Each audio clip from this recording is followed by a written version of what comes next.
the most realistic online racing sim ever made. This is iRacing.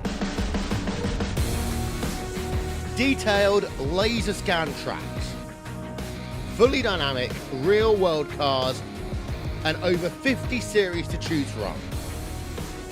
6 online world championships offering over $100,000 in annual prizes. This is the original esport racing game. This is iRacing.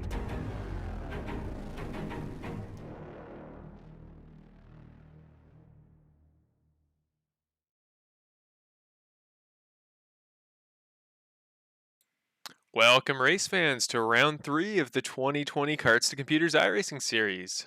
We come to you live from Charlotte Motor Speedway. However, unlike you would normally expect at an oval of this type, we are not running the oval today. We're running the Charlotte Roval Road Course, a track configuration made very popular in the last few years by some great NASCAR finishes and just generally some great racing for anybody on iRacing. So we felt like when we were putting the series together, why not come to the lovely Charlotte Motor Speedway and run it's less known of its 2-track offerings. So we come here as the third race of our 10-race season. A very interesting, I would say, season so far in terms of race quality. More so in the first week than the second week. Unfortunately, last race maybe wasn't all we'd hoped it would be in terms of competitiveness, but a dominant performance from Logan Paxa and just some generally overall very solid and sportsmanlike performances from everybody else. So as we look forward to today's race, let's first just recap last week. We'll kind of have the same pre-race show style we did for last week's race. So we start first with a recap of race 2 at Laguna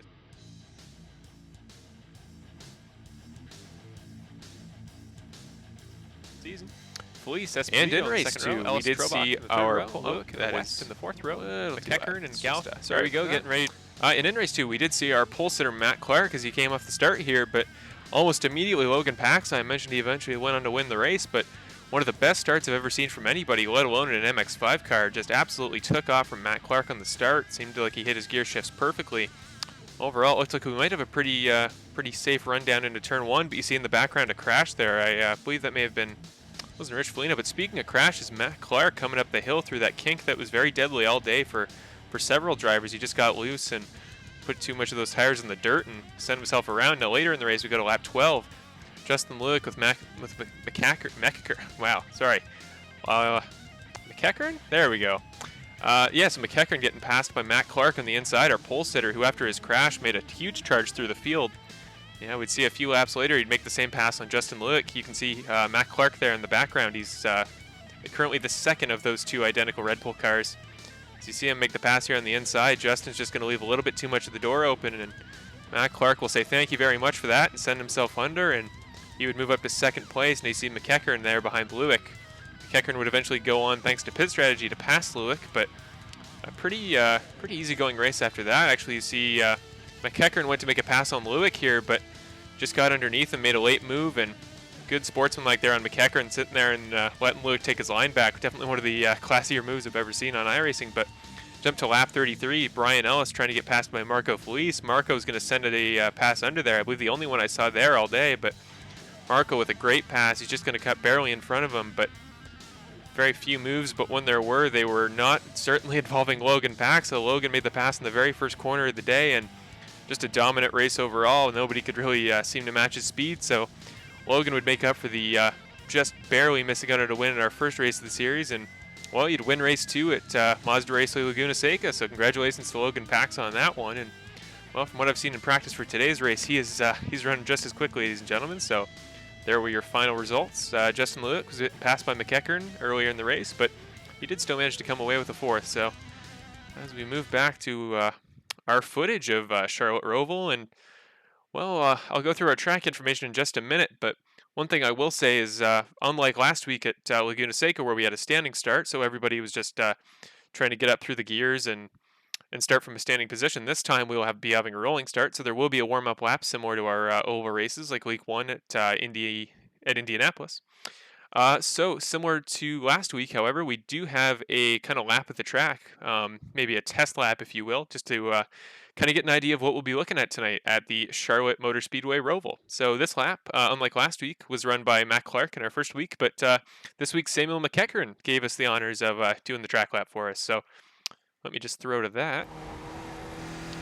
There you go. So Samuel McEachern, as you see coming up here, let's just turn the video down there. So yeah, McEachern coming up makes a little bobble on the wall, but you see coming through this very high-speed first corner, you're going to want to avoid the inside curving there too much, because any curbs in the Skip Barber with the, as you can notice, a different car from that we've run so far with those big open wheel tires, they can be very deadly if you bounce over a curb the wrong way. You see a little more forgiving of a curb that time, but you want to run way wide in this straightaway here, almost as close to the grass as you can go. It's kind of designed in a weird way where it doesn't look like you should go out that far, but that's the ideal line. This is a very tricky corner as well. You see how close he comes to that inside wall, and well, you got to shift through the gears very carefully and get the back end around as best you can. Same way here, and he's going to come as close to the wall as he can. This is a very good lap for McEachern. He comes back up onto the Roval, well, I should say the normal Charlotte Oval banking that what's known for in any of its other iterations, whether it be maybe NASCAR or, well, at least in the iRacing community, street stocks are really the series that I've seen run here the most. But as he comes up to the bus stop, so this is a very dangerous braking point as you go from a very quick to a very slow speed very fast, and well, you're going to want to be a little bit more liberal with your bumps there as you go over the curbs, and you can cut off that little kink in the corner there, where the paint is. Really, anywhere that you see paint in that corner is safe to run, but you see that wall that he passed back there. That is an infamous corner for anybody that's ever watched a Roval race, but it can be absolutely deadly when taken the wrong way, and he was able to avoid it there. Now he comes up to our final braking point through that, well, probably the most difficult chicane of any, as you see that big bounce he takes off the curb, and you can be thrown into that outside wall pretty quickly if you're not too careful. So I will say I've definitely had more practice with this track than any other one we've had on the calendar all year. I love the Skip Barber, and I certainly love the Roval in my experience with it. So really, if there's any race all season I wish I could be running, it would be this one. But unfortunately, I was not so lucky. So let's just throw to your information for today's race. If I can just throw our race information graphic up. There we go. Is it going to go up? Oh, it's not. I guess I got lucky last week, ladies and gentlemen, where the graphics decided to work pretty much flawlessly the entire time, but unfortunately, it looks like it doesn't want to give me the same luck this time. It's going to work now? No, unfortunately not. So, well, we'll see if we can get anything up to start this race. Maybe we'll throw up. Does this graphic work? There we go. So maybe we'll check our timing tower right now, see how we're doing in qualifying, and well, surprise, surprise, Logan Pax, our first race pole sitter, our second race winner, he has got a 10 thousandths of a second lead over Matt Clark. Those two formed the top two in our race last week before we went green, and Pax, well, with the great start that I mentioned in the race recap. But yeah, you see Lewick, Michael Trobach, Renee Hart, Freddie Esposito, Devin Crosby, Brian Ellis, my father, Marshall Crocker, Logan Ferguson, Rich Foligno, and John Guerra. Rounding out that top 12 at the moment. Some drivers just, whether it be for setup reasons or maybe they're just trying to take a break before the race, some of them decide not to run qualifying. But, well, the times we do see are very impressive. A 132.4 from Logan. Now, a little bit, I do want to let you know that maybe seems kind of counterintuitive to any other road course race you'd watch, is where normally you'd see guys take new tires and they try to warm them up for a lap, but then new tires are as good as they're ever going to be in terms of lap times. Well, the thing about the Roval is it's fascinating that it almost feels like your tires in the Skip Barber get better and better as you go on. I mean, I was running my quickest laps maybe 14 laps into a stint, which is unheard of for any other racing series. So it's a little bit unorthodox for sure, but that's kind of the story of the Roval in general. I mean, it's a track that, well, as you saw in our test lap video, and as you'll see when the guys start to run around it, it's a little bit of a bizarre setup for what would normally be an oval track. So I think it'll be an interesting race. I think there's potential for several unfortunate incidents to go down. I know I said it last week, but as you saw in the track map, there is so much room for mistakes to be made here. I mean, some of the corners are very finicky. Some of them, the outside wall can come up on you fast. The apexes are hard to hit. There are sections of this track where I don't know how we're going to run too wide through them. I really don't. But, well, as we come to our starting grid here, let me just... what do we think? Is our timing results graphic going to work? We didn't have our race information, but, well, we can only hope. So let's see if we want to get our qualifying results up. Oh, there we go. Look at that. So, well, I'm 1 for 2 at the moment. So as we see in race 3, it's Skip Barber at Roval. And the pole position, Logan Paxa taking his second of the season, our first in a few weeks. But Matt Clark, our reigning pole sitter, well, he came very close, 10 thousandths of a second off of Pax's time. Justin Lewick, we shouldn't keep him out of the conversation either, starting in that second row. But wow, only 72 thousandths off of the time set by Logan Paxa, that 132.493. Michael Trobach too, only less than 2 tenths behind. So that top four is going to be very close for today's race. But after that, Renee Hart, Freddie Esposito, Devin Crosby, Brian Ellis, Marshall Crocker, my father, and Logan Ferguson rounding out your top 10. Rich Foligno, Jean Guerra were the last two to run a time, and then Jordan West, Marco Felice, who's actually been really quick in practice. I'm surprised he didn't get a qualifying time in. We'll round out that, well, that's your sixth row there.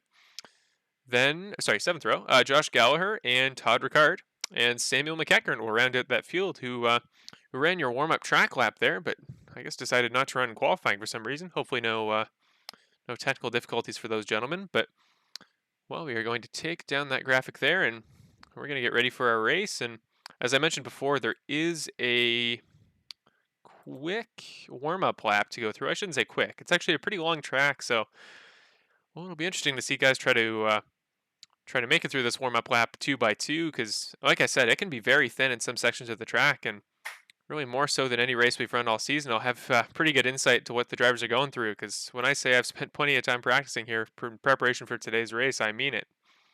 It's very exciting. It's very fun, and well, Matt Clark seems to be lagging back a little bit behind. Maybe this is intentional, and well, this is pretty clever from the drivers who are all trying to warm their tires up in preparation for today's race. But well, actually, as we wait for this warm-up lap to go down, I will just quickly throw to our point standings. I know I've claimed a few weeks in a row that I would remember to show them, but today I finally remembered to put the picture up. So let me just cut to that quickly as we wait for these guys to warm their tires up and head around for the warm-up lap. So there you go. On your screen, you should see the results currently on our little spreadsheet we've put together. So Logan Paxa with the big points lead, 23 points over Samuel McEachern in second. McEachern has run 2 back-to-back third-place positions, which kind of the captain of consistency, but he is running second in the points. Josh Gallagher, our first race winner, the Indy 300, he is third in the points. Matt Clark in fourth, and Michael Trobach in fifth, kind of round at that top 5. All pretty decently close in terms of championship eligibility, but man, 23-point gap from first. Logan Paxa, I know he had a big fandom on Thursday, but man, he just seems to have a speed at some of these tracks that, well, unless he does get in an incident, it seems very hard to replicate for any of the other drivers. But past that, Todd Ricard, Brian Ellis, Justin Lewick, who I believe didn't manage to make it more than a few laps in our first race, not because of an incident. I think he had technical difficulties or something. But yeah, moved up from 16th to 8th thanks to his incredible performance where he finished 4th. Really good showing from Lewick last week. And well, as you move down, you can check out the positions lower down the grid there. But I will say quickly, we are going to have a drop race, meaning that our lowest position or our lowest finish of the year for each of our drivers will be cut. The only race with the exception of that rule is race 10. Race 10, for those of you that don't know, we have yet to choose the track in the car combination. That'll be up to the drivers via a vote.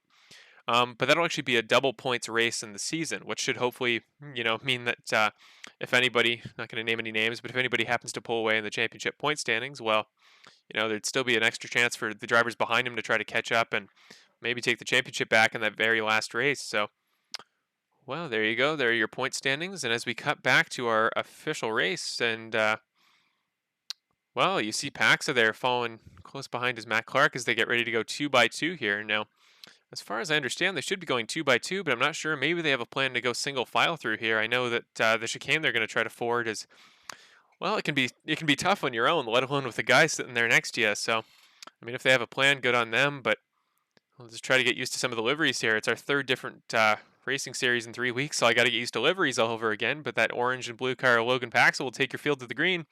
Pace car makes that hard lefter into the pit lane, and we get ready for Paxa to take the green here and get on the gas. And well, we said they would take it right as they entered the chicane, and which means he should be taking it right about now. There we go. Everybody through the chicane. We see 2x2 back in the field. I mentioned before we may be seeing it, and well, they are off to the races. And quickly, just to mention, as we come through the first corner here, no cautions will be active in this race. So Logan Pax and Matt Clark right up behind. Clark already trying to make a move in the very first lap of the race. track position can be very key with how tight some of these sections are, so I don't blame Clark at all for trying to make a pass happen on Paxa early in this race. We'll check back in the field momentarily, but a few drivers falling through the field. Looks like Freddie Esposito may have had an incident. Hopefully not the same for a few other drivers who seem to be falling, but Paxa is going to go all the way around. He's going to spin. Clark manages to get by, but Paxa comes around, takes the front wing off. Is that... Oh, trying to tell who that is. Looks like Justin Lulick, but Paxa, your pole sitter for the second race in a row. The pole sitter with some unfortunate events in the very first lap of the race. We may need to go back and check on that. I was too busy looking at the timing tower that I missed that incident, but my goodness, what happened there? It looks like Clark got a good run on him up through the straightaway, but just a little bit too late there. Let's check back a little bit. There you go. So we see it. So Paxa coming down through the straightaway up into that corner where he spun, and we see him on the outside. Clark maybe threatening an inside move. He doesn't look like he quite gets up there, but Paxa just gives him way too much room, and he puts himself in the grass. I mean, it was a sportsmanlike move, but yeah, that was the 5 of Justin Lulick who just piles into him at the end there.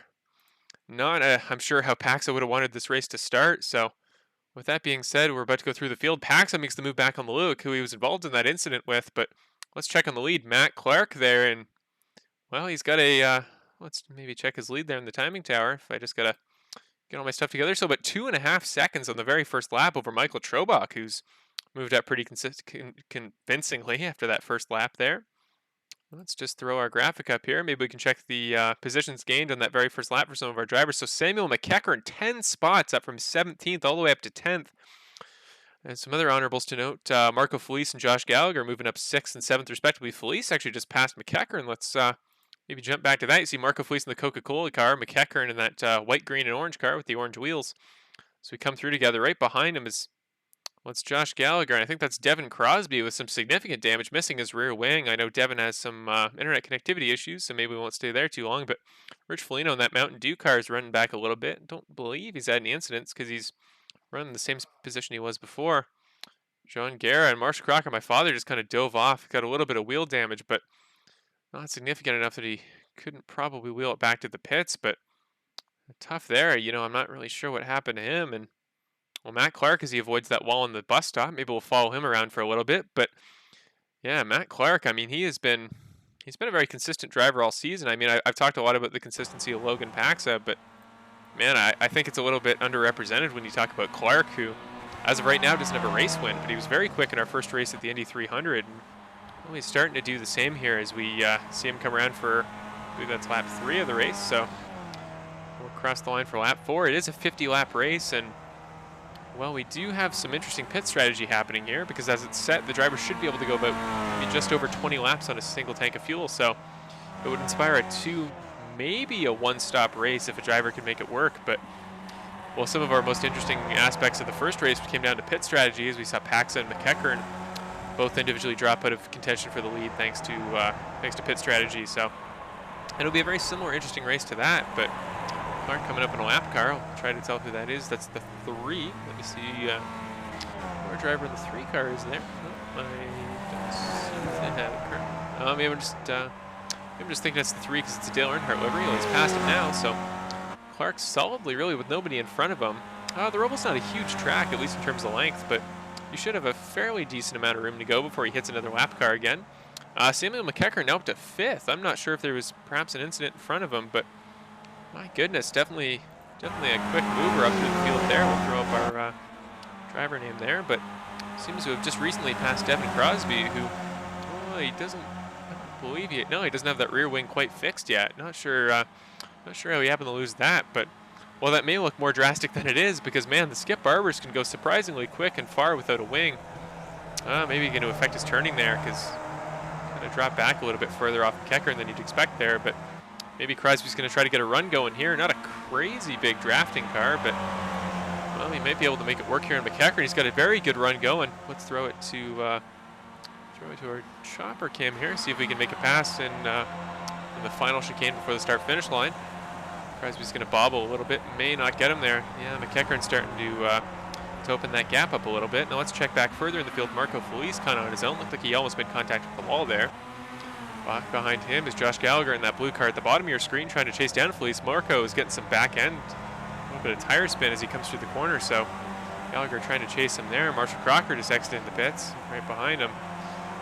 Now, the one thing to mention, I mentioned it a little bit before our Laguna Seca race, which actually didn't end up being true, is kind of the idea of attrition, and well, the longer you can stay on the track, the more likely it is you're going to succeed. And well, I think that still remains the case, as the drivers do still all have 2 quick repairs.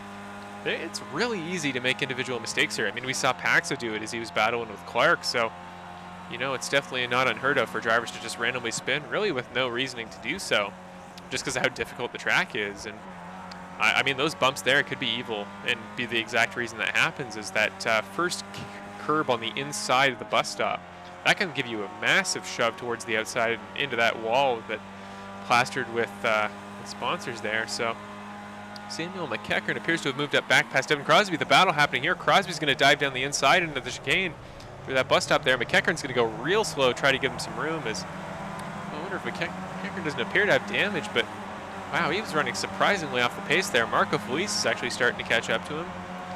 Could see a battle developing there. As yeah, Felice reasonably close behind. Shouldn't be in his draft enough that'll get him in the chicane, but could see a battle here developing for 6th. And well, Devin Crosby will take that 5th position back, even missing a wing, which, you know, surprising speed for a guy missing a very valuable piece of his car. Now we see further back in the field. Let's check on Josh Gallagher, who's chasing Felice, and still appears to be not too far behind. Then a little bit further back, Rich Foligno sitting. Oh, actually, there must be a lap car separating those 2 men, but John Guerra coming in out there through the tri-oval. Let's check on Brian Ellis, trying to follow in behind. Brian, who's doing pretty well in the points and actually started 8th in today's race. Must have been involved in an incident earlier because he's down 3 positions. Todd Ricard, a guy I talk about a lot, who doesn't ever seem to qualify, but you know, when he does manage to make it out on the track, he has been quick all season. So Todd Ricard, a guy that if this race does come down to attrition and just trying to stay here for the longest period of time before you're out of those 2 quick repairs, well, Ricard could definitely factor into the battle for the win here. But further back in the field, Jordan West just about to enter through the bus stop. Appears to, if he had any damage from a previous incident, he has it all fixed by now. Logan Ferguson chasing in behind him. Their father, Marshall Crocker, just coming around the tri-oval here up to the bus stop as well. So that little group of cars who appear to have damage from an earlier incident as Freddie Esposito just enters onto the banking. They all seem to have it fixed for the most part. Renee Hart being the sole exception, who still appears to be parked in the pits. Hopefully he's not either suffering a technical difficulty or too much car damage, but well, we'll cut back to our leader, Matt Clark, as he comes around through the inner loop here, just as he comes off the banking for the 2nd time. And maybe we'll run through the track with you again, because all I can tell you as he comes through here, this is one of the most difficult sections of the entire thing. And something to note about Skip Barber cars is they actually run very similar to karts that these guys would be experienced with in their day-to-day lives before the whole virus situation. I mean, it just comes down to sliding the back end and tactically trying to gear down to get your back end to wash out. And well, if you didn't have tires skid and you're not getting the back end around, you're not running the lap properly. And as you can see here, he starts to slide out more than you'd expect with a different car. And as he enters up onto that outside banking. Another thing to mention there is, well, you can really put the gas down when you enter up onto that banking, because, oh, he almost gets involved there with Todd Ricard in the 75. But yeah, as you enter back onto that banking, it's actually surprising how quick you can push the car up there, because you know, with any banking, it is a hill you're trying to climb, so it's going to push you away from that outside wall. Whereas, as we see there, another spot where you want to avoid the outside wall is that big blue Trilogy logo comes up on you pretty quick when you come out through that bus stop chicane. And well, let's check back on Michael Trobach. I feel like I haven't talked about him too much, but started 4th, managed to escape past that Paxa and Clark incident earlier in the race, and well, he has moved up to 2nd past Lewick and Paxa. Paxa and Lewick, who maybe will be involved in a battle momentarily, but Trobach now goes to work trying to pass Todd Ricard, the lap car there, and well, chase down Matt Clark before too long if he has the pace to do so. Logan Paxa, big bounce over the curbs. He's going very aggressive, trying to catch up to these guys in front. Justin Lewick trying to chase him down. Maybe we'll follow along with Justin Lewick here, but oh wow, Lewick gets the back end around hard. Huge bounce over the curb, and well, as I mentioned, the curb is going to be very important to you trying to run a quick lap on a lap-by-lap basis here at Charlotte Roval. But man, if you take too much of a bounce off that bad boy, it can absolutely end your race. And looks like Lewick's just trying to avoid doing just that. Goes into the grass a little bit. No, we talked about the penalties last week for our race at Laguna Seca, but so should be a factor here. There's not really grass to run off into, and you know, at Roval, if you're in the grass, well, you're in the wall, and you've got bigger problems than 1 penalty point. So shouldn't expect too many penalties today. Still the same rule as usual, same strictness. 17 penalty points gets you a stop-and-go penalty, but I wouldn't expect that to be the case today. As let's check a little bit further back in the field, Devin Crosby appears to be just about to enter onto the banking. Sorry, his internet connection still appears to be dropping out. When will I ever learn that? Same with McEachern sitting there in 6th, who passed by Crosby a little while ago. Crosby still appeared to have damage to his rear wing. He's just getting onto the bank and chase McEachern, and well, it may currently look pretty separated as guys try to catch up to each other and run little subtle improvements to the apex and hitting their marks, but compared to the other drivers. But I promise you, when pit strategy comes into effect, and well, this will be a very interesting race before it's done. I promise you, this will be a lot more interesting of a finish than Laguna Seca, at least in my experience with the practice races we ran this week after Laguna Seca in preparation for today. Yeah, no. So I'll go back quickly. Let's throw back to Clark, our leader. Actually, Logan Paxa appears to be entering pit road. I'm not sure if this is just a really early pit strategy or what, but wow, that's a very early pit stop for Paxa. That wouldn't factor into his fuel strategy unless he's going for a really early two-stopper. Now, an interesting thought I do have about this, though. So I mentioned earlier that your tire strategy compared to a conventional race is a little bit backwards here at the Roval, but I'm wondering maybe his plan is to take his two stops like usual, but make it so that by the time he's done finishing the race and he's battling for the win, well, he'll be on very old tires because he'll probably be in lap 15 or 16 of a stint. So interesting move here by Paxa. I mean, well, in the first race he had unfortunate pit luck just based on his pit strategy, but last week he only needed one, and he won the race in pretty dominant fashion without pit strategy coming into effect. So let's see if he's able to balance that out here and maybe work his way up from 9th right now all the way back up to the lead. A thing to mention, so we don't have cautions active, but even still, you shouldn't ever go a lap down here just thanks to a pit stop unless you're too far behind the leader. With about 1 minute and 30-second laps, you know, a 50-second pit stop isn't going to kill you or put you behind the leader. Well, let's check here. So Paxa comes back onto the banking. Clark is just about to come off the banking for the first time. So yeah, I mean, Paxa's got plenty of a buffer up to Clark, so maybe if he can run quick laps, he can catch up to our leader. But sorry, just as I was saying there, very similar to our last race. If anybody has any questions or anything to mention or anything to talk about on the broadcast or anything you want to ask me or anybody you want to see extra of, but yeah, just trying to get this as interesting and engaging as I can for all you lovely viewers out there. I haven't checked what our numbers are yet for tonight, but yeah, I mean, if there was ever any race that I would, as Matt Clark was very wide coming into, I think that's like turn 6 or something there, but yeah, if there's ever a race I think will be really engaging by the end and a very solid watch for you guys on your lovely Saturday night, well, this would be it. So if anybody's got anything they want to throw in the chat for me to talk about, feel free. Now, as we look back through our field very briefly, let me just check on any battles here. So Rich Foligno with Paxa, Logan Paxa there starting to catch up to him. That's Paxa back in the background in the orange car. I think that's Freddie Esposito in the all-gray car trying to chase down Mr. Foligno. He may make the pass on him here, actually. Rich Foligno may be getting thrown to the wolves there with Logan Paxa right behind him. So Esposito will make the pass. Paxa coming real hard up to his backside. Logan Paxa coming very close to Mr. Foligno there. He'll make the pass, and so will Brian Ellis in that teal and black car. Ellis is going to push Paxa out there a little bit. Esposito is going to try to run away from this mess happening behind him, but Ellis coming up very close to Paxa. Paxa coming back onto the banking. Looks like he's got a little bit more momentum than Ellis does, but now it comes down to can Paxa catch Freddie Esposito, who, well, he may be a lap down, but it'd still be nice to have any track position he can. Ellis actually chasing down Paxa. He might have a run up through the bus stop. Brian Ellis, a guy, I know we've talked about Paxa a lot and his ability at any of these tracks like this, but Ellis may be able to make a move here. He's just going to drop back and let Paxa have the position, but Ellis isn't too far off if he can get a good run off the straightaway. And well, this chicane we're coming up to, if you can get a proper braking point, you can make some big late moves here if you just have the momentum coming up through the banking. Any NASCAR fans will remember the famous Johnson versus Truex Jr. finish from a few years ago where Johnson got sideways coming off the banking here into the chicane, and well, took out Johnson took out Truex, I should say, and well, it led to one of the greatest finishes I've ever seen, at least in my time on Earth. So Paxa will jump down to the inside of Freddie Esposito, and Ellis is going to try to come with him. Big bounce off the chicane for Ellis as he tries to chase down Freddie Esposito in that all gray metal bullet-looking car there. Ellis comes right up behind him. Looks like he tapped his wheels a little bit. Esposito's going to bounce it to the outside. Can Ellis make a move? Max is going to run away, but Ryan Ellis, I mean, Freddie Esposito, like I mentioned, is a lapped car, but well, you got to think it would be a pretty nice gift for Ellis if he's able to get by and chase down Paxa before he gets too far away. Ellis is going to move past, and Esposito looked like he got bouncy on the curb there. Ellis moves back. He's going to give a bit of a tap to Esposito on his way by, and now Ellis will take off. And Esposito with some well-timed passes earlier in that incident between Paxa and Ellis, and I believe Todd Ricard, but well, looks like he isn't going to be able to see all the fruits of his efforts there, as he's going to get passed by both Ellis and Paxa. So let's head back up to the front. Matt Clark trying to break away from Trobach.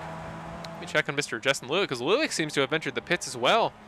About 3 or 4 laps after Paxa, but still a little bit earlier than I would have expected. I would have thought guys were trying to push their tires, get some good laps out early, and then consider pitting. But Justin, who I know has been doing his fair share of work here, I know he's a guy that wasn't feeling crazy confident about his experience with Roval, but he was running quick in practice, so we know he has the pace to make moves on people if he needs to. But he'll come into the pits now. It'll be interesting to see what the pits factoring in here now, where he'll come out in relation to Logan Paxa. Both of those two gentlemen have pitted by now. Paxa will actually make the pass, but we'll see if with new tires Lewick would be able to make up some room. I wouldn't expect so, at least not knowing how rough slower tires can be here. Or sorry, newer tires can be slower here. So he'll re-enter the track. Looks like he'll take 9th, well 10th. No, he's going back and forth. They've crashed, actually. Rich Foligno and Justin Lewick, right as they come back out into the track. Huge crash between Foligno and Lewick. Let's get a replay on that, and just, wow, Rich Foligno just goes a little too wide coming into that third corner, and absolutely massive. You see the damage modeling on the Skip Barbers here is, well, maybe not realistic, but it is immense. But man, Justin Lewick, huge damage. I'll need to use one of those quick repairs, but that was one of the weirdest incidents I've ever seen. It looked like Ricard just went a little too wide coming in there. And sorry, Rich, I can't remember who just did that. I already forgot. Maybe I'm blaming the wrong person, but sorry, that is Rich Foligno that he got involved with. But I don't think Foligno was trying to take his normal line, didn't know how far up Lewick was exiting the pits, and that is rough news for Justin Lewick. Right as I was saying how much potential he had to run quick here at Charlotte Roval, just gets involved in an incident like that. Maybe he'll be able to make a Logan Paxa race 1 style comeback and try to do something about his race finish today. But actually, let's head back on the field a little bit. Devin Crosby's got Sam McEachern right up behind him. At least he should. I'll have to find McEachern. McEachern way further back than he was originally. Our timing tower just updated. Maybe I'm going crazy, but well, Logan Paxa looks like he may have another victim before too long, as Paxa chasing down Gallagher. Paxa there in that orange car. Well, let's maybe we'll fall on board for him for a brief minute, and we'll just take a quick break, and we'll be right back momentarily to see if Paxa can make this pass on Gallagher for 6th.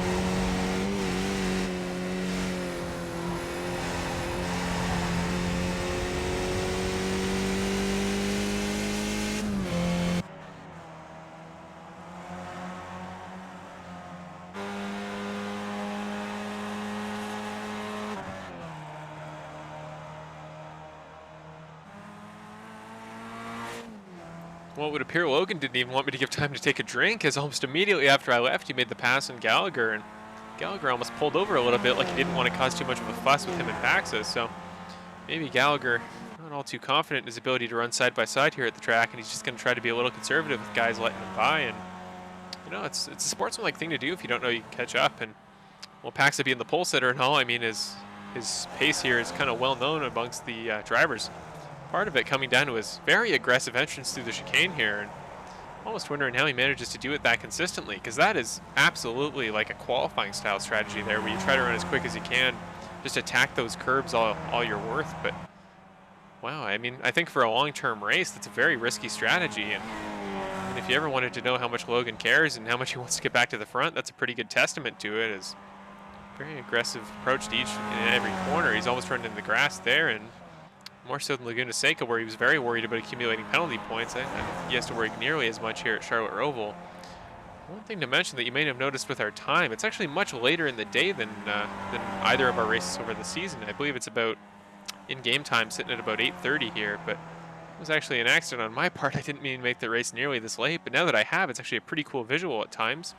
See, the track lights should have come on right about qualifying time. Matt Clark has entered the pits. Very different. No, Michael Trobach appears to be in the background entering as well.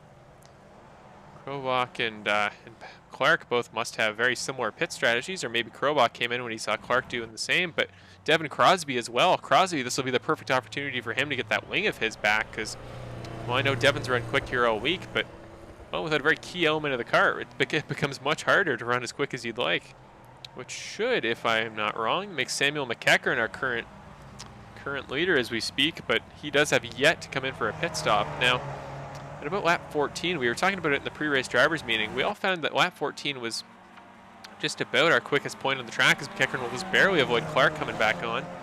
Good to see, that way we don't have a Lewick and Foligno style incident from earlier, but yeah, I mean, the quickest part I felt like I was running was right about that 14 to 15 lap mark on new tires, and McEachern will let Clark go right by, as well, just like I talked about with Pax, it looks like Clark's speed is well known as, well, nobody really looking to challenge the 26 car for position, at least not this early in the race.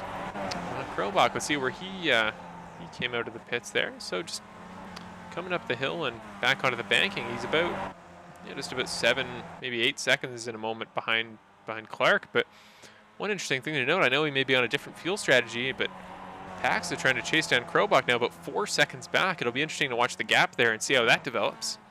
As we speak, 9 guys in the lead lap there. West and Ricard starting to trail off towards the end, so, or sorry, towards the end of their current lap, as in they may be lapped before, if Clark is able to get those tires up to temperature quickly. Now, I did mention before, these cars can run a lot slower than they could on older tires if they come into the pits and take new ones and they're all cold and they aren't able to warm them up properly. This chicane here, definitely one of those corners that can factor into that big. I know if guys on cold tires try to take that second bump too aggressively, they can slide out towards the wall, and he would have had to lift big there because he had a hard entry coming into that second half of the chicane.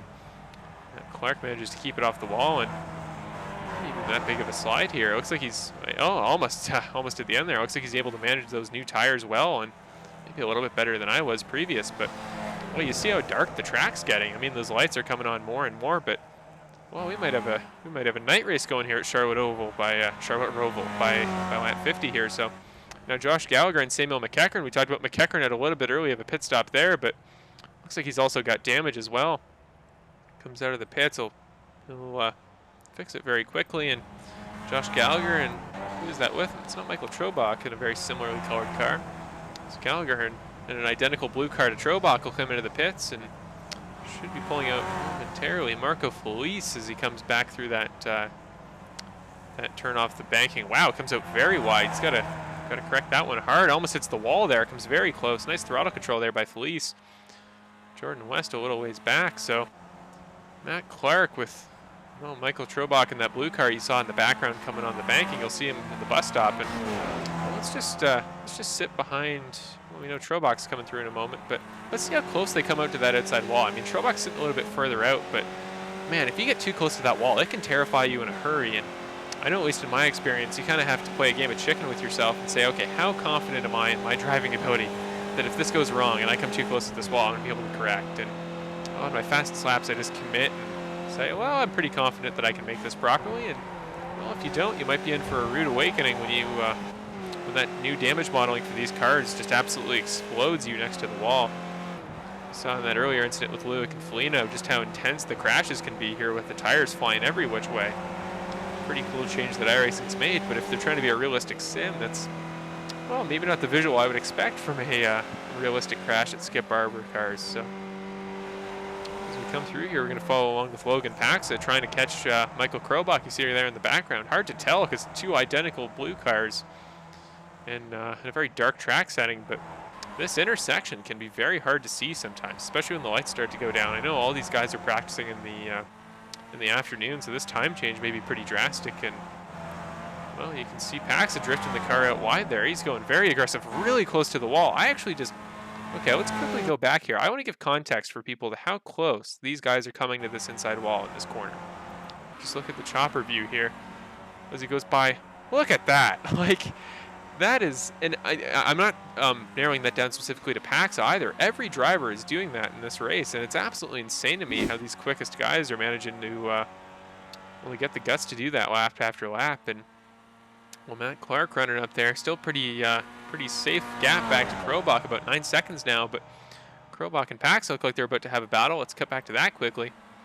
Krobach in the blue, Paxa in the orange. Let's see what Paxa can do to catch up to Clark. And well, it looks like their pit cycles are almost lined up again. So Paxa appears to have been starting to make up this time gap back to Clark. Aggressive run at the banking there, but here he comes. Back off the banking, over the curb. Let's see if he can make it. Gallagher's, or sorry, I should say Trobach. These dang identical cars, but yeah, he's not going to make too much of a fuss to let Paxa by. Is well now about 10.5 seconds back, thanks to that brief interaction with Krobach that moved him back a little bit from Clark. But Clark and Paxa, I made our top 2 last week, and it felt like kind of a role reversal in this situation where Clark was the one that got in an incident early and spun around up the hill, and well, it became his turn to try to chase down Paxa. And I think definitely more of a gap than we see now. Now Krobach, big tire smoke. I don't believe he just spun. No, he just back a little ways, but wow, definitely some aggressive tire smoke in there. Maybe he's trying to get the back end around more than Paxa in an attempt to take that second position back. Looking back through the field, not too many battles I can see from here. Brian Ellis appears to be on his own, the leader on that lap down, but Foligno and Ricard actually going to go side by side. Good to see Foligno's come back on the track after his earlier incident. Justin Luick actually running right behind him now.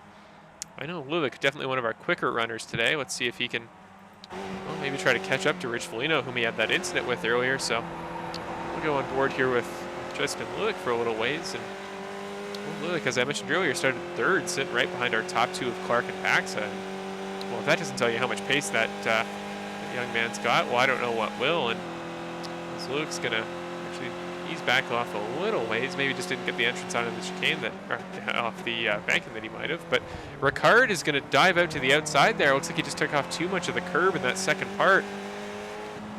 Crash there for Todd Ricard. Let's just go check on him. And was trying to recorrect. He's got to wait for the cars to go through the chicane here.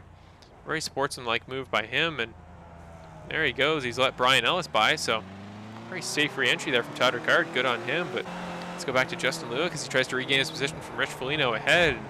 That's Samuel McEachern running in 5th right now, so sitting in front of Foligno, that is. So hopefully we don't see too many shenanigans between those top 3. Foligno's going to get a little bit squirrely coming into the first corner.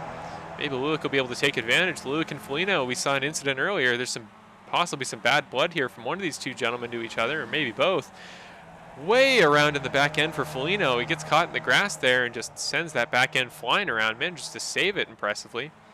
Again, good throttle and steering management there by Foligno. But now he's got Luick to his inside. Is he going to let him by?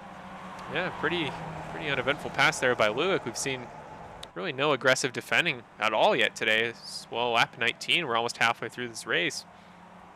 Just through the cones. I mean, the camera views here are beautiful, just to kind of get an idea of how close these guys are running to the inside wall. So Luick will pass Foligno, and well, just up the road is Brian Ellis, who actually doesn't appear to be too far away. No, maybe I'm looking at the wrong banking, but well, I wouldn't be surprised if Luick was able to catch up and maybe try to make a push for that 7th position, maybe more, knowing how quick he's been all week. But Matt Clark sitting up there in the 1st position. Well, Paxa just hasn't seemed able to catch up all too quickly. I know. Oh, he's going to go way in the grass, actually, right as I say that. Poor Matt Clark, maybe I jinxed him. But Matt Clark and Paxa were running very similar lap times in both practice and qualifying. And as you saw, running just, well, actually 10,000ths of a second apart from each other. So if there's ever 2 guys that can't stop running similar to each other, it's these 2. So with a 10-second gap from Clark to Paxa, maybe that's all Clark will need if they're going to run exactly identical lap times for most of the rest of this race. And I mean, 31 laps is quick.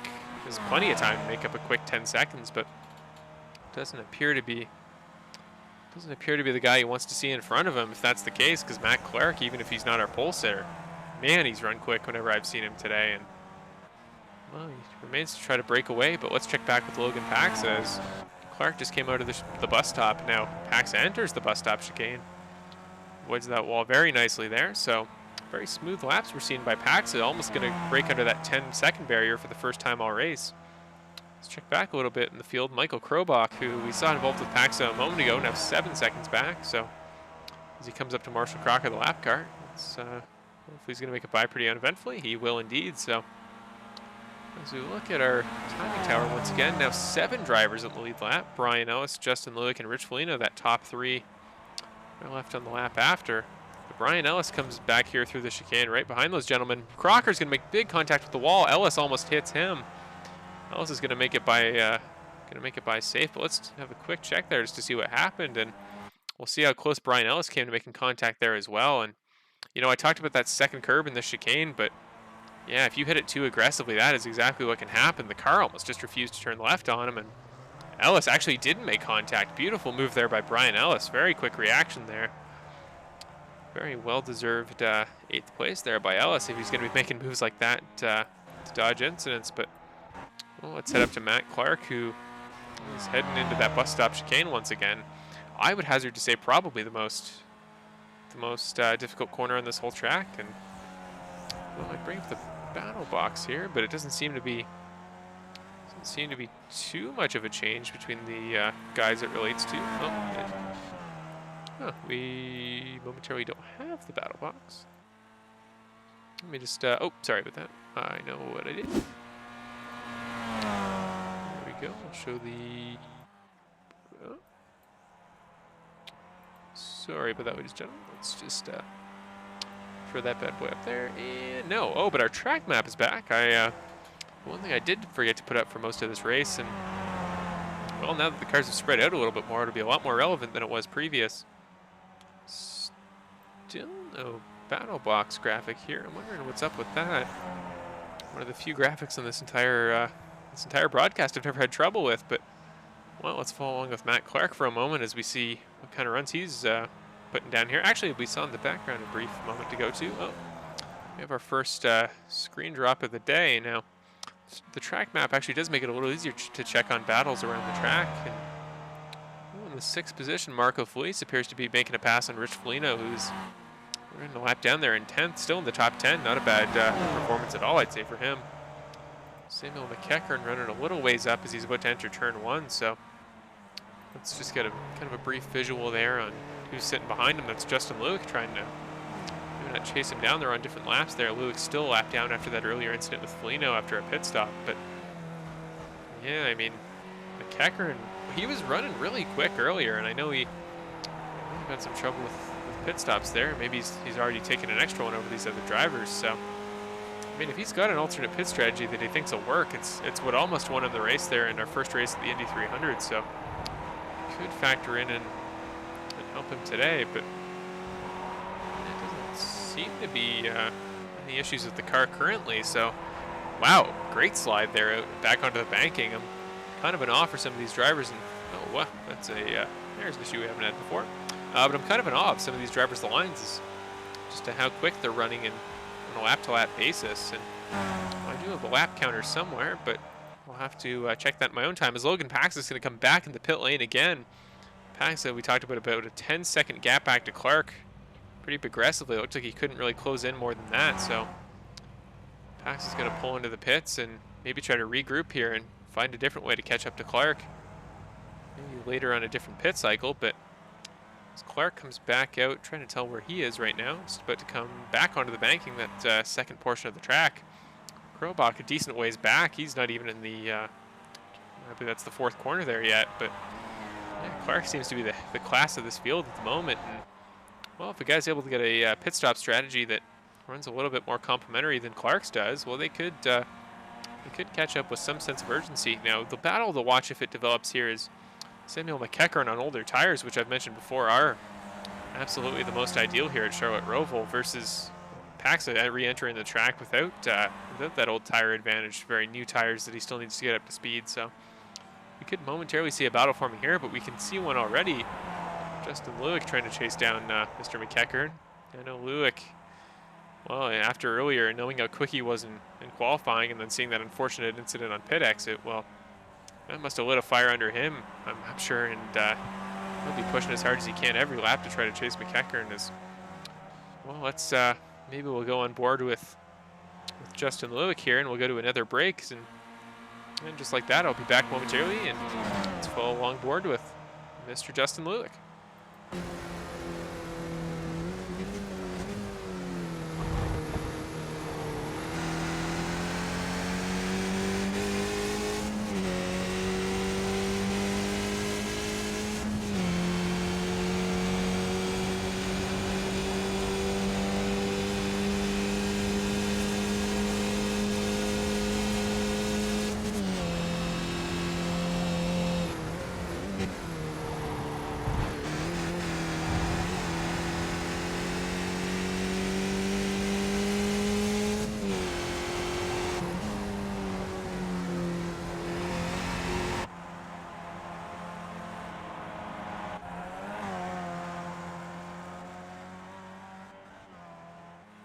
Well, we just saw it a moment ago, but Lulick was able to make that pass on 5th place Samuel McEachern, so yeah, it's good to see that Lulick still got the pace he had earlier in the race, even after that incident. And, well, now we flash back up to Matt Clark, who now has a 24-second advantage thanks to his pit strategy relative to the others.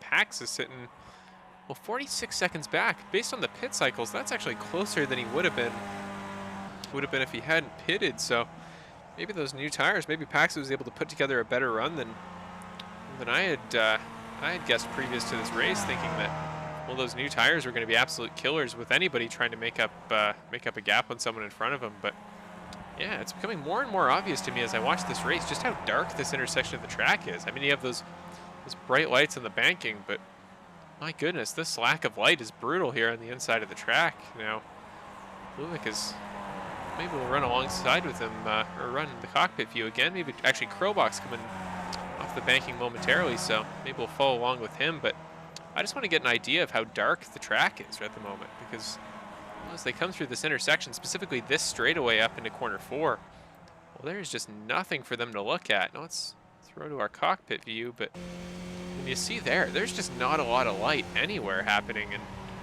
well, as you come through this corner where it's all about trying to find your braking point and look at little visual markers, well, he's got nothing to look at.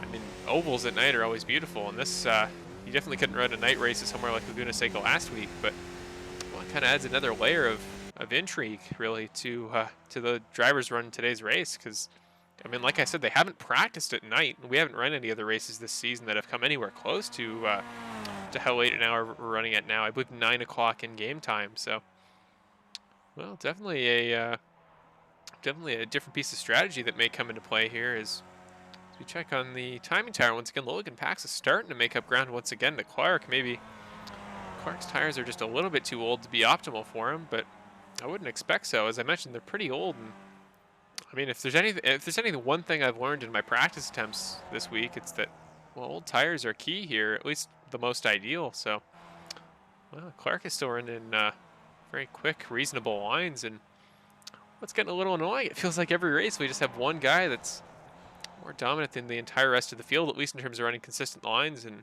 well, if you avoid a crash at the beginning and you're able to be maybe one of the top 3 to 5 quickest guys out there, well, that's all you need to win this, or at least I should say a race so far this season. So Mr. Matt Clark, let's move back a little bit in the field. Now, Devin Crosby, a guy I haven't talked about much in a little while, but he's trying to chase down Michael Krobach, and once he enters back here, back onto the banking momentarily, we may be able to see the gap up to Krobach. You can see if you look very closely behind the track map there, you see Krobach trying to break away in the distance.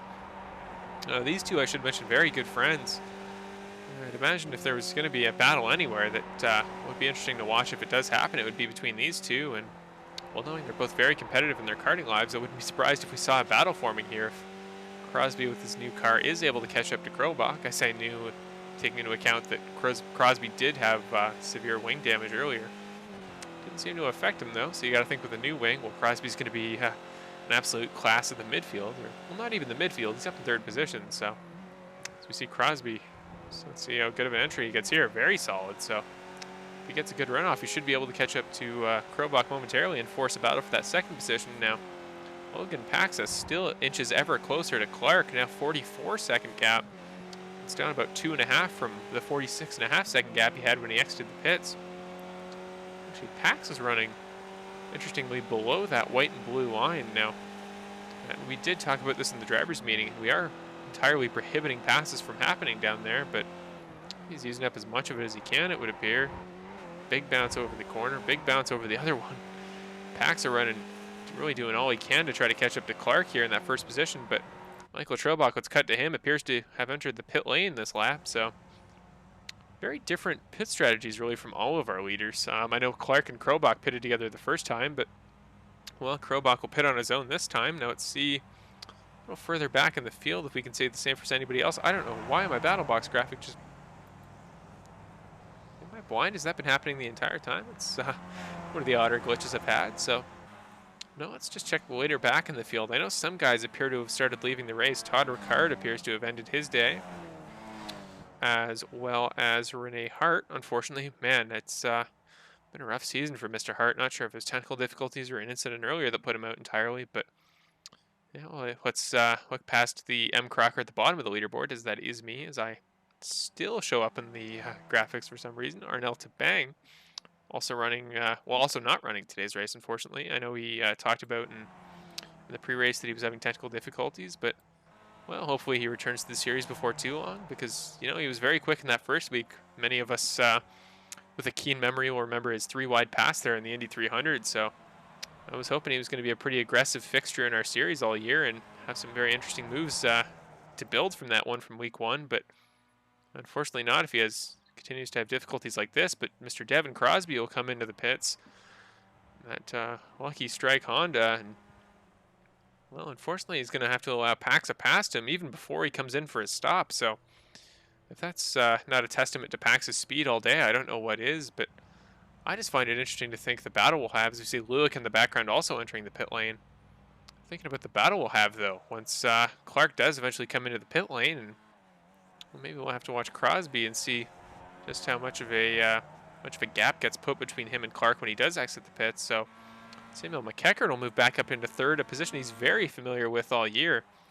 Feels like every time I look at him, McEachern's either third or passing for third, and well, that streak will continue today. Always a very fun guy to talk to in interviews, so I wouldn't mind seeing him have a pretty good day today. But Mr. McEachern coming through, let's see what line he's running today. He was, again, those with a keen memory will remember, he was our track lap driver of the day. So just to mention, that will be a thing I'm going to try to switch up every week. Maybe have a different driver run race to race, just to get a different idea of, well, maybe people's different driving styles, maybe some that are more aggressive in practice, less aggressive. But we should mention Matt Clark has come into the pits, so he pulls into his box now. Now let's look at Logan Pax to see where he factors out on the track as he comes around the banking here. So Logan just looks a little bit too far back to be able to make a move on Clark, and Clark doesn't appear to have exited his pit box yet. So if Paxa can make a quick run through these 2 chicane halves here and will make a really good corner at 1 happen, he may be able to make the pass entirely on Clark. Now Clark is in pit exit, just about to leave back onto the track, so Pax is going to catch him very quickly. Let's see. Paxa every second, they're going to exit out right next to each other. Clark trying to re-enter. This will be a great battle for the lead. Clark on old tires, Paxa on older pit strategy, but Clark trying to chase him down. Paxa just makes the move into the lead. Now I mentioned how rough those new tires can be trying to get heat back in him, so we'll see how conservative Mr. Clark is with his approach to his pit exit lap. Now, doesn't appear to be drifting back too far from Mr. Paxa. Let's get a good view from Pax's car just to see what he's got happening on behind him. And well, he went definitely closer to the wall than Clark did. Clark drifted out a little bit, no doubt thanks to that tire quality, but well, Mr. Pax is going to try to make a break for it and see how far ahead he can get before Clark's tires come back up to speed, and we see what I'm sure will be a great battle for the lead. Now, again, you'll remember from week 1 where Pax had gotten an incident very early in the race, a few laps later than today where he had one on the first lap. Now, Clark actually got a little bit better of an entry into the bus stop there than Paxa did, but yeah, keen-memoried viewers will remember that very first race of the season where Paxa did get in a very similar incident early in the race, came all the way back and made a charge for the lead there at the end. However, he was not able to take the lead in that race, but he will here. Paxa becomes the guy waiting for Clark to try to make a move back. I know Paxa been a little bit more aggressive at those corners than Clark has all week, but you got to wonder, as I mentioned before, if Paxa gets a little bit too aggressive, even sitting in front there, not necessarily. Oh, Clark with a big slide out back. Clark manages to save it. What a save there by Clark. Let's get a replay on that quickly. And well, I mentioned those old tires, or those new tires, and how they would factor into the driver's approach to corners, but Clark, in an attempt to catch Paxa, seems to have just absolutely chucked it into that corner there, and well, he didn't quite come close enough to the apex as I'm sure he would have liked. Made a little bit of contact with that outside wall, so hopefully not too much of a long-term effect on poor Mr. Matt Clark there. But well, if there was anything Logan Paxa would like to have seen in his mirror in that first corner, I'm sure that would have been it, as kind of takes some weight off his shoulders, and Logan continuing to break away. Matt Clark has just re-entered the banking a moment ago, as you can see on the track map. So definitely going to be an interesting thing to watch here once Clark's tires are back up to full strength. And I mean, they were running, as I mentioned earlier, almost identical lap times when they did finally get to run on similarly old tires. So there's a chance that Clark will just absolutely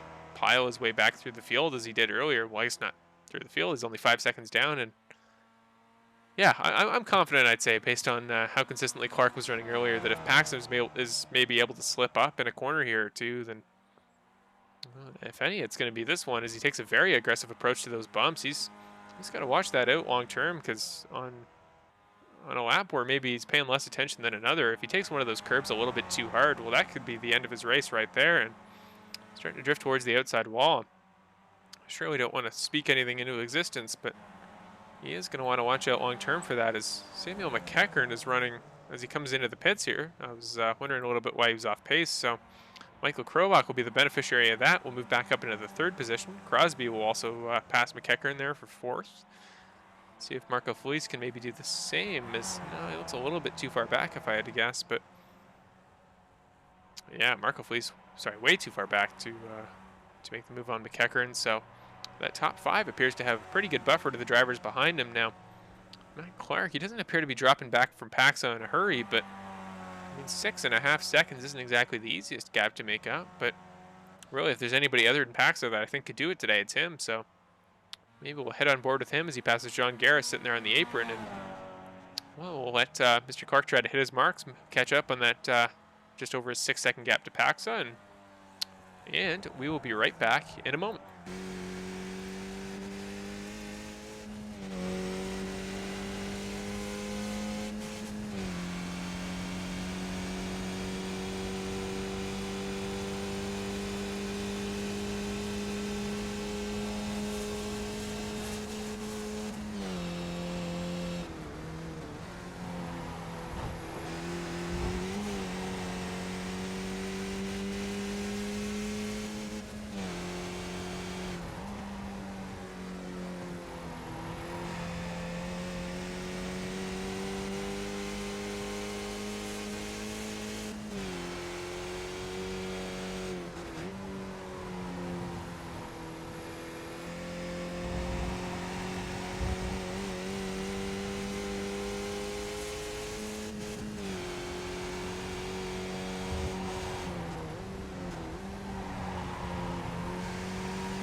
And I'm back, and well, right as I start to come back, Mr. Matt Clark takes a big spill into the outside wall again, and well, we talked about how aggressive the guy in second is when they know they have to chase down first, so Mac trying to push for everything he's worth, and well, we saw the fruits of that just now. I have finally got a chance to check the track. Now, we did get a question in the chat a little while ago. Unfortunately, I missed it for a few minutes, but Heather Forcier asks, can you explain the meaning behind the names and the timing tower changing from blue to red to white? Now, blue is probably the easiest of the three to explain. Blue essentially means they're either a lap down or they're getting passed by a leader, so that they do need to let somebody by. It's kind of just a thing to note so that you are aware that, well, they are not running up to speed or they are entirely a lap behind. Samuel McEachern is interesting. I think this graphic in particular for this race, because of how long the laps are, it just anybody that's over a second behind the leader gets the blue. So if McEachern is able to catch up and come back to under a full minute, he should go back to white. White is the default, so white essentially means that you are just running you either didn't start the race entirely, as both myself and Arnel Tabang on the timing tower can vouch for, or yeah, you just generally you're running in the race and there is nothing else to talk about. Now for red, I believe, I'm not entirely sure for that one. I believe that either means you're entering pit road or you're exiting pit road, or you're already in. I know you'll see on the side those little like slide outs there where it says out currently. But if you see like pit in, pit exit, sometimes those will correlate. That is one I do want to look into though, because when I got all the graphic stuff set up, I know that was just an option that kind of worked by default. I was never sure what it meant. So yeah, thank you for the question, Heather. I'll definitely have to look into that, and hopefully I'll have an answer maybe before the end of the race. Let's just check a few more here as we see Matt Clark still trying to catch up here to Logan Paxton. Maybe we'll throw to him momentarily just to get an update on our race leader. Well, Logan appears to...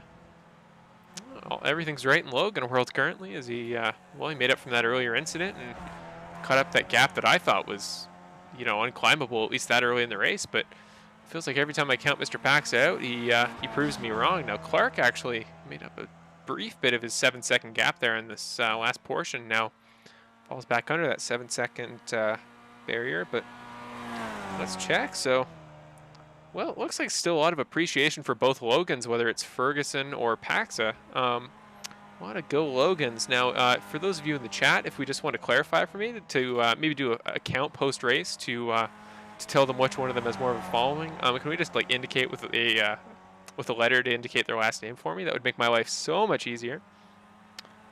Okay, so there we go. So we got a few people. Somebody said Samuel's wing looks broke. I didn't, that was a few laps ago, so Mr. McEachern may have pitted since then. No, it's okay right now, but wouldn't be surprised if I happened to miss it earlier. I mean, with how thin, if we just look at the material on those, with how thin the wing is, and especially those supports holding it up, I would be in no way surprised if I happened to miss one of them and maybe missing an end plate on the wing or something. Wouldn't shock me at all if that's just based on how they're designed, something I happen to miss. Now Clark dropping back a little bit, about 4/10 back of when I last mentioned him. Let's check a little bit back further in the field. Michael Krobach running in third. This would be his first podium of the year. He may have finished second in our practice race for the Indy 300 at the start of the year, but since then he's come close, but never quite made it up in that podium in our first 2 races. Maybe we'll see if he can change that today. But with Devin Crosby, who now that he had that wing damage from early in the race fixed, maybe trying to have something to say about that very fact. I'll check momentarily again on Mr. McEachern's wing, see if it's still there, but I haven't noticed anything as of yet. Let's check very briefly.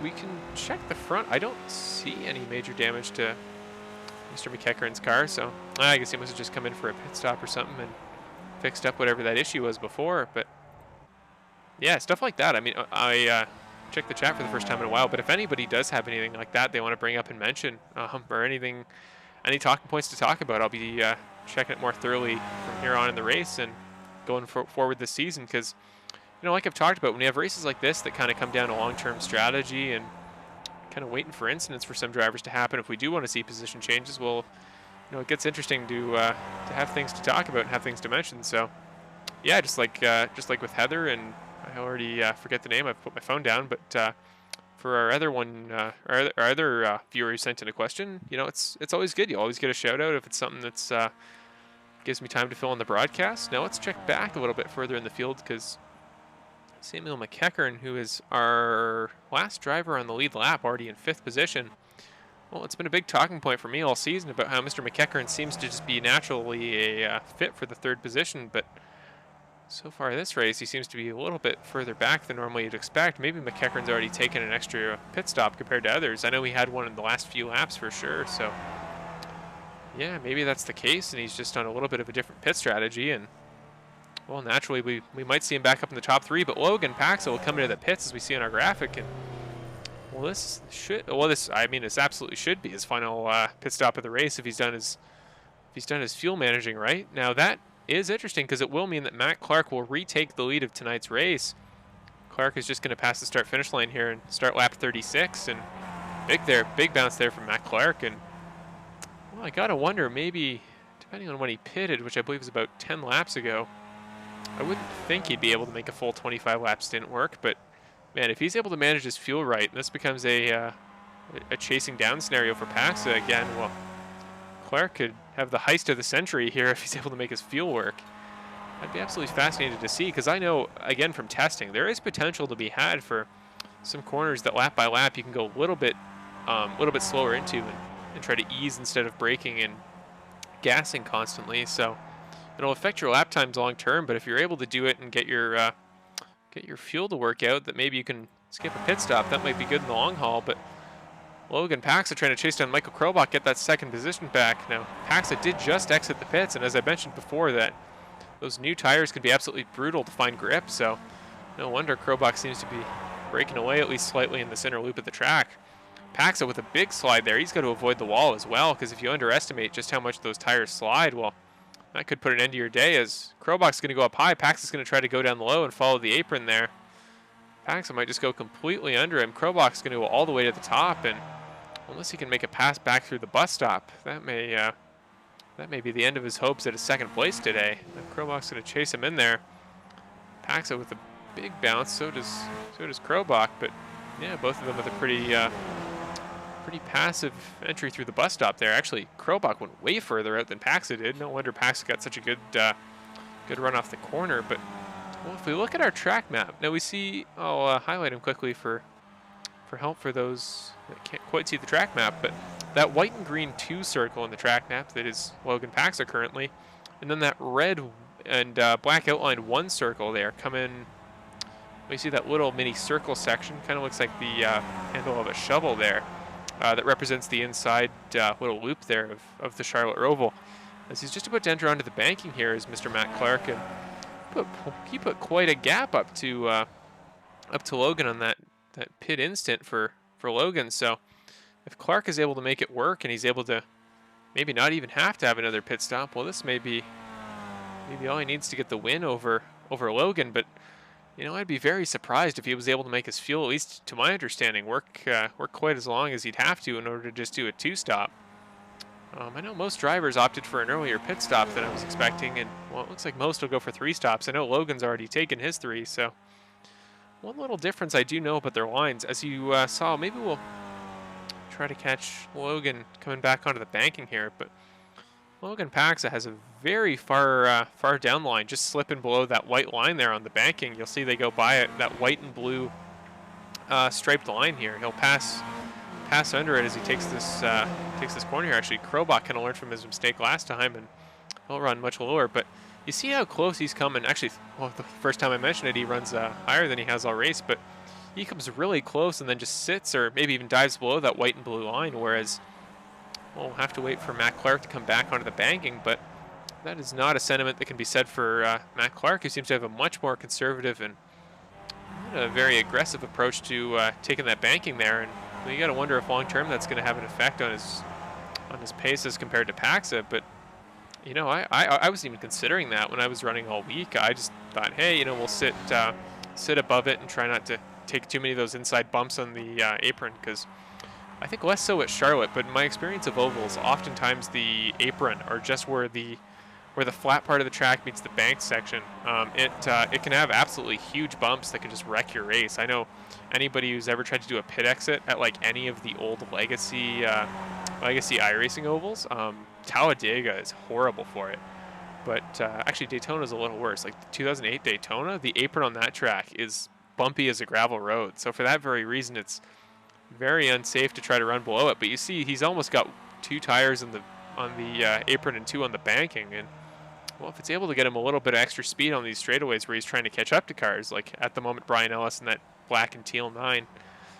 But yeah, if that's the case and it's working for him, I mean, it's a little bit out of the box, and it's not something I would have thought of. But it's interesting to see. He appears to be the only one who figured it out.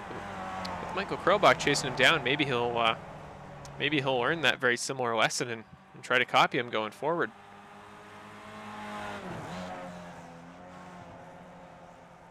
Now, as we watch Clark come into the second half of the inner loop here, trying to pull away from, let's see who that is when they come around again. That might be the camera's doing me no favors here in terms of telling who that is, but Let's check. It's Samuel McEachern there in that white and green and orange tired car, which means McEachern will go a lap down, and well, that means Devin Crosby's the one on the bubble, but with only 32 seconds back to our race leader, Matt Clark, that doesn't appear to be a lap he's going to give up anytime soon. So it looks like these top four, who are all running very consistent lap times, just as they did in practice, appear to once again be the class of the field, and well, looks like they're all going to run pretty similar intervals as we look to see if that race leader spot will be up for contention, see if Clark does need to come in for a pit stop. Now, Crosby trying to chase down Krobach. I know Krobach was starting to give up some of his gap of that third place position back to Crosby a moment ago, but looks like he's either figured his line out, or maybe he's learned it from Logan Paxa, because he is sped up in a hurry, and well, now Crosby becomes the guy to watch and see if he can maybe try to regain that, or well, lessen that gap that he had a moment ago from Krobach. That was about, I was saying, about 4.5 seconds at its peak when I checked, but now it's already the way up to a solid, like a 6-second gap there. So you got to wonder if maybe there's something wrong with Crosby's car. Maybe the tires aren't to his liking like I thought they would be on so old into a pit stint. But so look ahead a little bit now. Logan Paxa, I think if I were to recommend anything to our viewers, actually quickly, Krobach comes into the pits as well. So I just mentioned about the pit stop intervals, but Krobach will come in. So no doubt his last stop of the race, but you got to wonder, Crosby does as well. He'll follow Krobach in. So now it becomes a battle of who can deal with those weaker, newer tires on their outlap better, and that could factor into our battle for third. But gotta wonder with those two gentlemen coming in, what is going to happen to Mr. Matt Clark there? Because, well, I thought, at least if my memory serves me right, he came in about when Krobach and Crosby did. So, I'd be surprised if he were able to stay out this long, or at least to lap 50 with 10 laps to go, as he would need to in order to finish this race. With a solid first position now. If you'll notice, so I can confirm my answer earlier, Heather, on the blue writing. It appears that both Krobach and Crosby, thanks to their pit stops, will fall below that 1 minute back to Clark threshold, and well, that does mean that they will go in the blue writing there. It looked like Clark. I paused my speaking for a minute there because it looked like Clark might enter the pits, but no, he stays out now. Man, I wish I had in-car interviews during the race, because the one thing I would absolutely ask is whether or not Clark plans on pitting again. I'm trying to watch, because in comparison to Samuel McEachern, this could be a great meter of telling just how pacifistic he's trying to be into these corner entries to try to save fuel. Because if McEachern, who I'm sure is not doing the same thing, I think McEachern had a pretty conventional pit strategy earlier in the race.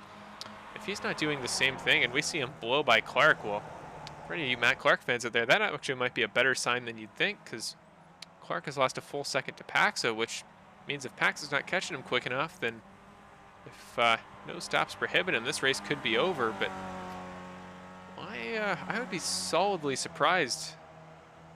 I lost my train of thought there. I'd be solidly surprised if Clark did happen to make those last 9 laps work as he would need to win this race. But trying to look back in the field, Krobach and Crosby, I mentioned a minute ago, they're going to have very interesting outlaps, because with old tires, as I mentioned no doubt a few times in this race today, they can be absolutely brutal on re-entries out of pit exit. But it looks like Crosby and Roval won't lose too much of a gap to each other. They were 6 seconds coming in, and they're 6 seconds coming out. Unfortunately, the only downside of the graphics being that, well, once you get past a minute, they stop showing the decimals. And this can be very helpful in telling how a gap from one driver to another is changing. But right as I talk about gaps, Matt Clark will enter the pits, so that may put the kibosh on his hopes of winning today's race as he comes through that very well-lit pit road. Track getting very dark indeed, but Logan Pax is going to come through here in the chicane, and well, once he makes it out of the chicane here and we see him switch on the graphic, he will officially be your race leader. I see no chance in which Clark is able to exit the pits quicker than Paxa can, so Logan Pax will be your race leader once again, and well, for the 2nd week in a row, or actually the 3rd week in a row, really. It feels like every race at this point in time, it seems like Pax is your guy to beat, so Clark will exit the pits now with new tires that, well, if there's one thing I think all of you should remember today that I've talked about, it's, well, just how terrible new tires are. So Is Clark way wide there, as you can see just how rough they can be in terms of trying to find grip. Almost goes out of the grass there once again, but yeah, Clark is already starting to fall back in our timing tower. Just over 13 seconds, where well, his 22 or 23 second gap has absolutely disappeared. So Logan Paxa, we were in the situation we appeared to have had 2 times before, where well, we come to a few laps to go in a race, and it looks like Logan Paxa's just got to coast and run his lines once again. And you know, this race, every lap becomes a little bit more similar to our first race of the season at the Indy 300. And the only thing I worry about is that race didn't turn out how Logan would have liked to at all. It seemed like a very last second pit stop forced the end of his race. Now, I wasn't considering this a moment ago, but we do still have 8 laps to go. I believe the fuel is set to 50 laps, which would put the pit stints at about 20 to 25.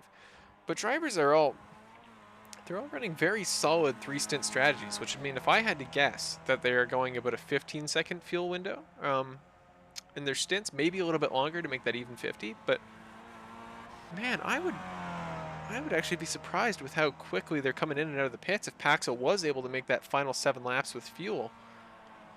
So now that same narrative that we were just talking about for Matt Clark may become the case for Logan Paxa. So definitely something to watch as we go forward. I'll keep it locked on Paxa and see if he makes that hard dive into the left in the pits. And well, I mean, not to doubt Paxa's abilities at all, but if he came in for one more pit stop where nobody else needed to, not only do I think he'd lose the lead, but he'd have to fight in a battle between himself and Michael Krobach for that 2nd position even. So, you know, maybe I'm spinning a web of lies that doesn't actually exist, but as far as I'm concerned with how the lap times work, I'd be very surprised if he were able to make his fuel work. So feels like he's, as I mentioned a few times, feels like he's been in this exact same position before. So, you know, I feel bad for him if his race ended because of fuel strategy. And big bounce over the curbs there. A very interesting entrance too. It looked like he was a little bit more off the pace than we're used to with him. You got to wonder if he is trying to conserve fuel that maybe he didn't think he needed to a few laps ago until he realized Clark came into the pits ahead of him. Matt Clark, and he's running. Actually, that was one of the most. Oh, right as he almost hits the wall there. But I was going to say that was one of the best bus stop entrances I've ever seen. At least this week in our preparation for tonight's race. Michael Krobach and Devin Crosby. Let's look at the gap there. Krobach actually. Krobach actually making an even bigger gap for himself ahead of Crosby. About 6.5 seconds now, as opposed to the just 6 it was before. Samuel McEachern, our perennial 3rd place finisher. Absolutely no slight to him whatsoever. 3rd place in this series with the talent here is very difficult indeed, as Josh Gallagher will enter the pit lane behind him. Maybe giving Brian Ellis and Marco Felice a chance to take that 6th position. But speaking about McEachern, man, I take that first attempt at his name, you know, when I go into the MC and I'm like, is that a Mac or a Mook? And it feels like every time I pick the wrong one, and then once I pick Mac, you have to say Achern, and it's all. Anyways, so McEachern, there we go, we fixed it. McEachern running about, if my math serves me right, about 26 seconds back at Crosby, and just over about 33 back at Krobach. So if he is able to do this on fuel again, and they do need to come in for one more, which again would surprise me, but at this point, you know, my understanding of the fuel stints appears to be more limited than I thought.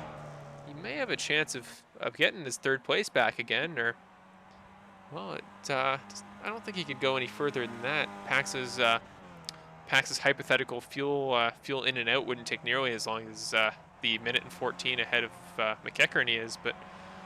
Yeah, Samuel McEachern, if fuel shakes out the way it might, he might not be entirely out of a top 3 position here, but certainly if there were betting odds active in this race tonight, well, you got to think Paxa or Clark are going to be your winner, because it just comes down to Clark's, Paxa's fuel strategy. But Krobach and Crosby, if Crosby's able to string a few good laps together, he may be able to make something happen here with Krobach. But in my experience, we had a Thursday practice session where a few of the guys from the race beforehand, that being the Laguna Seca round 2, we just felt like, you know, seeing if we could get some practice in. I know I wanted a little bit more context for the track tonight, but as we come to 5 laps to go, it was just interesting to see that, at least in that session, Logan Paxa may have had the quickest time. It looked like Crosby could just rattle off very quick lap times without much reason to think he couldn't continue. So his consistency was something to marvel at. Same with Michael Krobach. The two of them just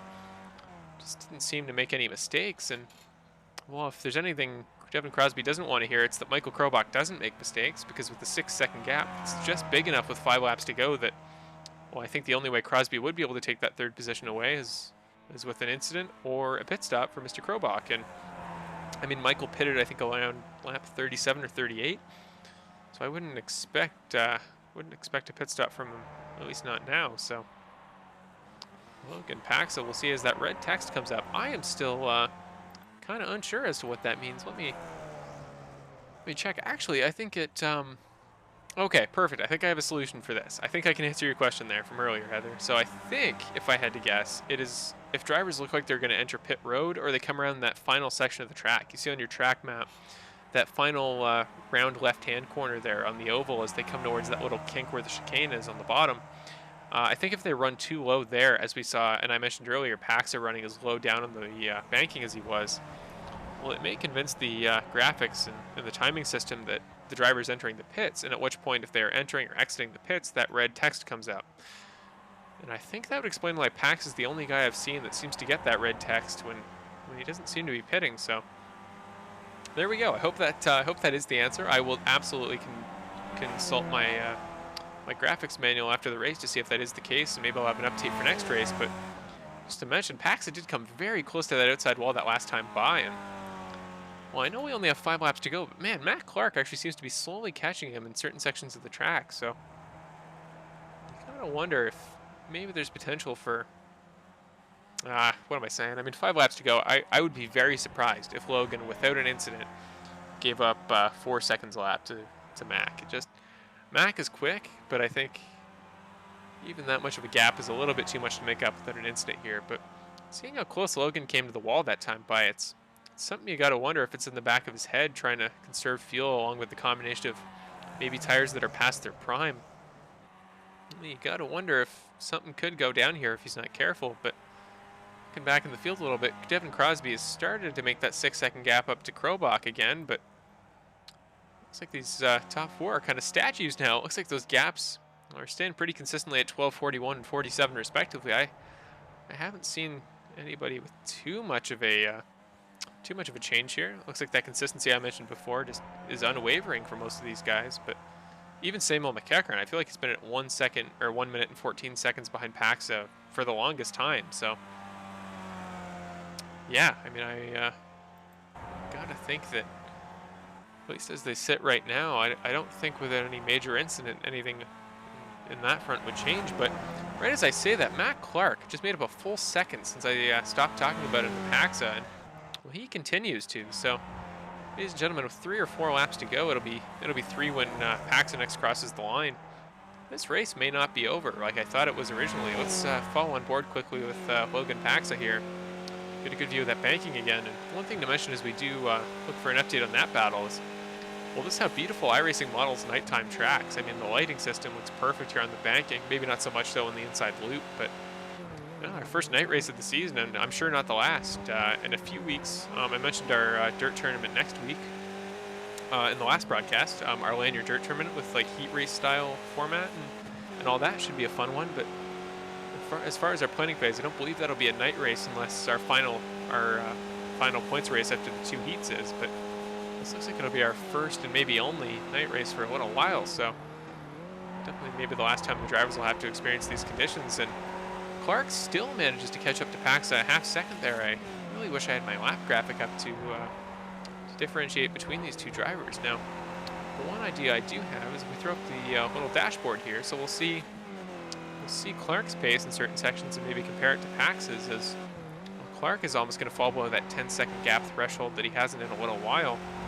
Maybe let's head up to Logan Paxa to see how he's doing. So let's just do a quick check. So as he comes out through the banking here, let's see how quick he's going when he comes back up onto the banking. So he was a 125 going past the wall there. So a decently quick exit to the corner as Clark slowly inches ever closer with 3 laps to go. Let's see how quick he's going. So maybe the dashboard just didn't update very well there, because Clark was running well below the pace you'd expect from him. But with a 115, it's very clear they're running very different lines into that corner. And well, I mean, Paxis was working a little bit earlier as he was catching Clark with really reckless abandon, but now Clark appears to have the upper hand as Clark makes a mistake there into the braking point. Maybe passes a little bit too early on Rich Foligno, and huge bobble in the chicane. Looked like he just came in a little bit too far on the inside, didn't give himself room to make the first half of the corner, and gotta wonder if that's going to extend the gap even further. Yeah, you look next to Clark, and that decimal's just going slowly up. Actually, it's starting to drop now. I mentioned earlier that thing Paxa was doing with the inside banking, but Clark has started to do it as well. No doubt, maybe helping him. Maybe that was the hidden piece of the puzzle for Matt Clark for his line in order to make it just as quick as Pax's. But we'll get rid of the dashboard quickly here. But well, we'll try to throw up the battle box again. Maybe use that. No, still doesn't work. The battle box of all my graphics appears to be the least. Oh, just refuses to work with me, I should say. But Logan Paxa, as he comes down to a white flag next time by, and well, we mentioned the possibility of a fuel stop. Actually, Matt Clark appears to have pitted. Oh, Matt Clark has huge damage. I completely missed that. Matt Clark, what happened to him? Matt Clark, oh, he had to be towed back to the pits. Matt Clark's race is over, ladies and gentlemen. Let's see what happened to him there. Matt Clark comes over the banking a little bit too hard. The back end gets around on him. Doesn't seem to be an issue here. Oh, he just caught the littlest edge of his tire on the inside of corner 2. Man, that is heartbreaking. Matt Clark was such a good race, was just starting to catch up to Paxa, but oh man, the more aggressive you get, unfortunately, just the worse it can turn out like that. And Logan Paxa will come past the white flag next time through the chicane. Doesn't look like he'll have any resistance now. A 43-second back to second, even bigger than his 35-second gap last week. It just, as he comes past the white flag, the final lap of the race will begin thanks to Logan Paxa. But man, Krobach and Crosby appear to have their race figured out. Clark will actually drop behind Sam McEachern, so we got to remember every position that Clark gives up from this point on, he's losing points. And well, Gallagher might pass him momentarily. Let's just check on the timing screen where Gallagher is. Oh, she's coming into that first half of the oval, but yeah, if Clark doesn't have any quick repairs left, his race might be entirely over. At which point, well, that would just be a travesty to think that he would go from second, maybe fighting for a chance for the lead if he just had a few more laps, but to out entirely. Paxa coming real close to the wall, a little bit more pacifistic with that inside wall in this last time through this corner. But Logan Paxa, after last week, a very dominant performance there, and well, he took the lead on the first lap and didn't look back. Now this week he took a very opposite trajectory at the start of the race, got involved in an incident early, took a spin around, managed to regain his position on the track, made maybe an off-kilter pit strategy work, and well, in lap 8 he came in for the first time, made 2 more, made a very hard commitment to a 3-stop strategy that at the start of the race I didn't think would work. So felt like everything I said about Logan Paxa didn't come true tonight. That was, except for the fact that, well, if he got the chance, he was going to make a hard push back through the field to win this thing, and win this thing it appears he will do. Logan Paxa, he will come through our final 2 chicane corners. Logan Paxa will win round 3, his second in a row. Your points leader continues this tradition. The Logan Paxa is your winner at the Charlotte 115.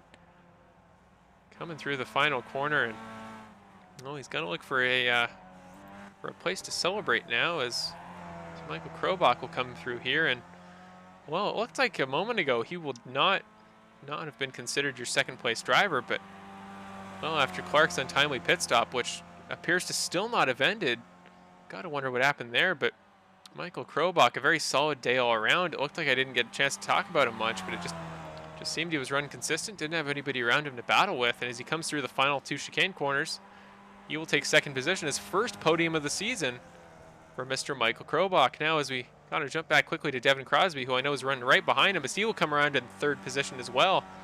I believe also his first podium of the season. So Logan Paxa, familiar face in that first position, but behind him 2 new podium finishers. Paxa is parked on the painted section of the track. Oh, it looks like his victory celebration is already over. It's a shame to have missed that, as well, his second time doing one of the year. Oh, iRacing is just refusing to cooperate at the moment. There we go. Let's just do a quick check there on Logan as he came down through the start of the inner loop, as he came into this painted section of corner 4. But let's see the beautiful victory donuts from last week. Appear to not have might have happened. Maybe he's just waiting, but no, it looks like he forewent the victory celebration at all, which is kind of a shame. I mean, it was one of the highlights of last week, both Gallagher's celebration week 1 that involved so many cones being hit, but yeah, his erratic donuts from last week, Logan Paxa and Josh Gallagher were your 2 winners, and well, that'll remain the case as Paxa picks up his 2nd win of the year.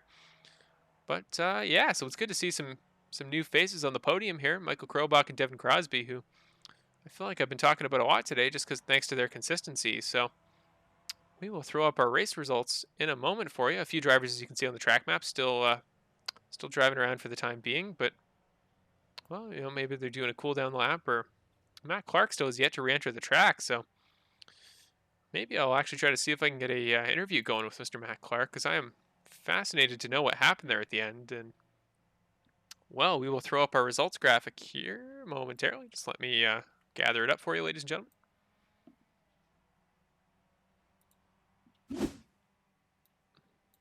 There we go, flawlessly executed by my graphics there. So, well, I mean, it's the 2nd time I've said it this season. With maybe a different result in race 1, a different pit stop strategy for Mr. Paxa. It could have been the 3rd time I'm saying it this year, but Logan Paxa, by a commanding 41-second gap, is your winner in round 3 at the Charlotte Motor Speedway. Michael Krobach finished in 2nd, started in that 3rd position, sorry, maybe 4th position there. Yeah, just a consistent race all around. Watched guys fade off around him. Justin Lewick got involved in an incident early, and well, Matt Clark had his kind of mystery pit stop there at the end. So Michael Krobach just did what he needed to, stayed as consistent as he could, and well, he'll come home with his first podium of the season in 2nd position. In 3rd, Devin Crosby, also with his first podium of the season. A guy with a very similar story to Mr. Krobach. It looked like him and Krobach were taking identical moves in the corners there. As well, they were inseparable in that 7-second gap they had. So 2 gentlemen with very similar days will round out your podium for Mr. Logan Paxa. Then after that, Samuel McEachern, who, well, he may have broken his 2 race 3rd place streak, but man, 4th isn't that far off. Samuel McEachern was 2nd your points, if you remember from earlier in today's race. So to see him come home with a 4th, that'll still have positive impacts in his point standings, and it means he will retain his 2nd place position. After that, Matt Clark, my goodness, it looked like he just couldn't have the day he wanted. I mean, Clark looked like he was coming in for maybe even a 1st place position, depending on Mr. Pax's pit strategy. But, well, our former race leader and really our 2nd or even fastest guy of the day at certain points, just that unfortunate mystery pit stop after that hard lick off the inside wall. The mystery in the sense that it never seemed to end. And, I mean, he wasn't passed by any more cars after that, so that is the positive for Mr. Clark there, but he'll round out our top 5. After that, Josh Gallagher finishing 6th, Marco Felice in 7th. Justin Lewick involved in an unfortunate early incident in 8th, but definitely if I check our lap by lap times there, he was definitely like our 3rd or 4th quickest of the day. So unfortunate result for Lewick, but that'll help him once again in the points. Freddie Esposito finishing in 9th. Rich Foligno will round out our top 10. Brian Ellis, I mean, he had a good day early, but appears to have dropped back a little bit today. I gotta wonder why that happens to be the case, but he finishes in 11th. Logan Ferguson, a guy that, well, I saw some support for in the comments there, in 12th. John Guerra finishing in 13th. Jordan West finishing in 14th. My father, Marshall Crocker, finishing in 15th. Todd Ricard in 16th. Renee Hart, who, well, he came into the race real early. It can't have been because of damage thanks to those quick repairs, so maybe just technical difficulties. Not sure what happened to him today. And, well, let's just once again forego that final name on the leaderboard, which is me. But considering I didn't start a lap, I will round out your top 18 unofficially. So, well, let's just get this graphic out of the way here, and we will go to your post-race interviews. The first of which with Mr. Devin Crosby, who will finish 3rd today. Let me just got to get all my commentary stuff figured out here. There we go. Sorry for this brief delay, ladies and gentlemen. Let's got to get some stuff in order. There we go.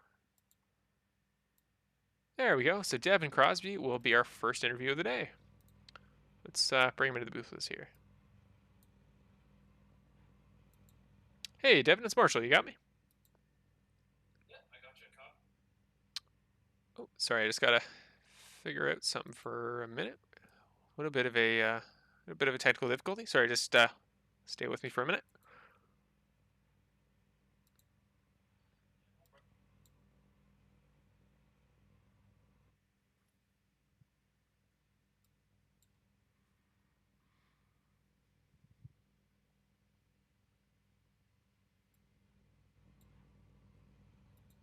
Hmm.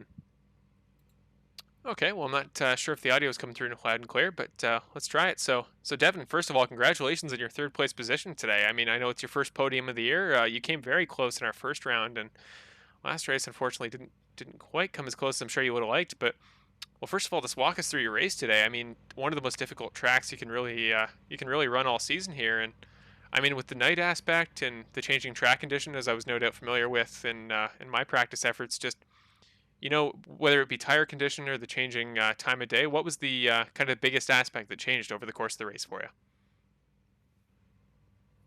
say the visibility, I guess the track temperature started to come down once it got dark. Most of my race had a incident on the first lap, so it was a bit of a recovery I didn't think I could let up. Yeah, I'm still just sorry in the back. I'm just having a little bit of a technical difficulty. Let me just see. Maybe we can do this a different way. Um, sorry, actually, Michael. Sorry, Devin. Are you still in the iRacing session? Sorry. Maybe we can try to do this over driver chat. See if that'll work a little bit better. Yeah, no problem. Okay. Sorry, ladies and gentlemen, we're just going to switch over very quickly. You're going to get a behind the scenes to my view on the broadcast. Let me just switch some settings around. Just want to be able to make sure we can get this done properly. So, okay, we will try to do it this way. Hey, Devin, can you hear me on here? Yep, I got you. Can you hear me? We can. I just got to fix up my audio levels quickly, but we'll get this out of your way. There we go. So, sorry. So we just talked about kind of the changing conditions there, and well, first of all, I mean, you were definitely a threat for second place there, battling with Michael at the very end. I know Mac had a unfortunate incident in the turn one wall, and then he was forced to take an untimely pit stop. But just what do you think that was the factor that just meant that you couldn't quite catch up to Michael, or was there something that he was doing a little different than you? It was just what was it at the end there that kept you from that second place position? I think we were both just had a really good, consistent pace. There's a few laps like I closed in a little bit, and then I would either have a bad lap and he'd have a better lap and he'd pull out a bit. So I was maintaining the same sort of gap, well, for most of the race. And like ever since the second pit stop, he came out I think around 6 seconds, and it didn't really change much from there. Maybe it grew to another second and crawled back a bit, but maintained that gap within a second for like half the race. Yeah, no, exactly. You guys seemed like. Oh, sorry. Whoops. Sorry about that, ladies and gentlemen. I looks like I will have to keep this up for the race. But sorry, Devin. Was there a particular corner or area of the track that you found was giving you any more difficulty than others? I know there's several very difficult sections, but yeah, was there any part that you found particularly troublesome?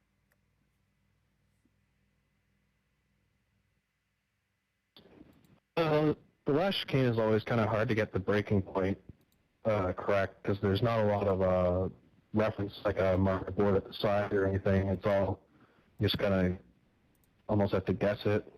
There's not too much reference, and I always find the corner entering onto the oval from the infield for the first time.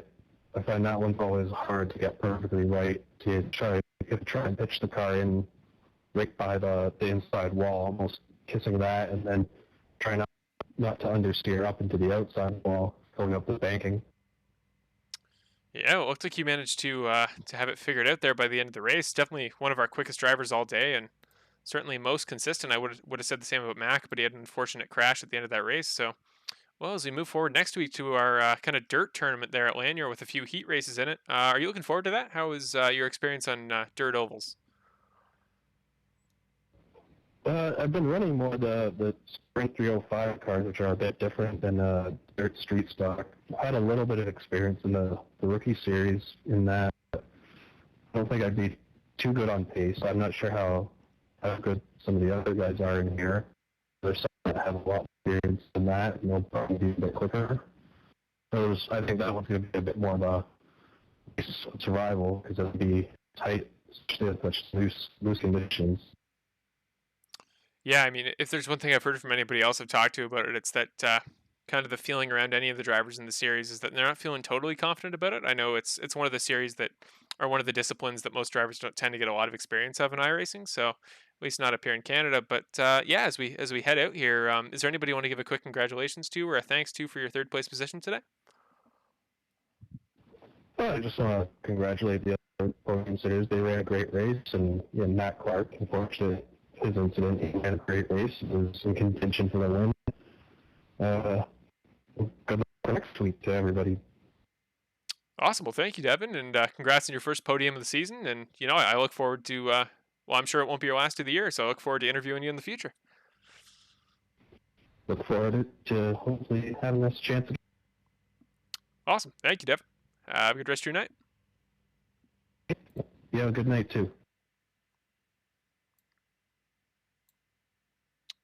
Well, as we finish up our interview with Devin Crosby, unfortunately, a few technical difficulties there, ladies and gentlemen. The audio is being a little bit bizarre for this race specifically, so let me just try to figure it out. But as we head into our second interview with Michael Krobach, your second place finisher, hopefully that goes a little better.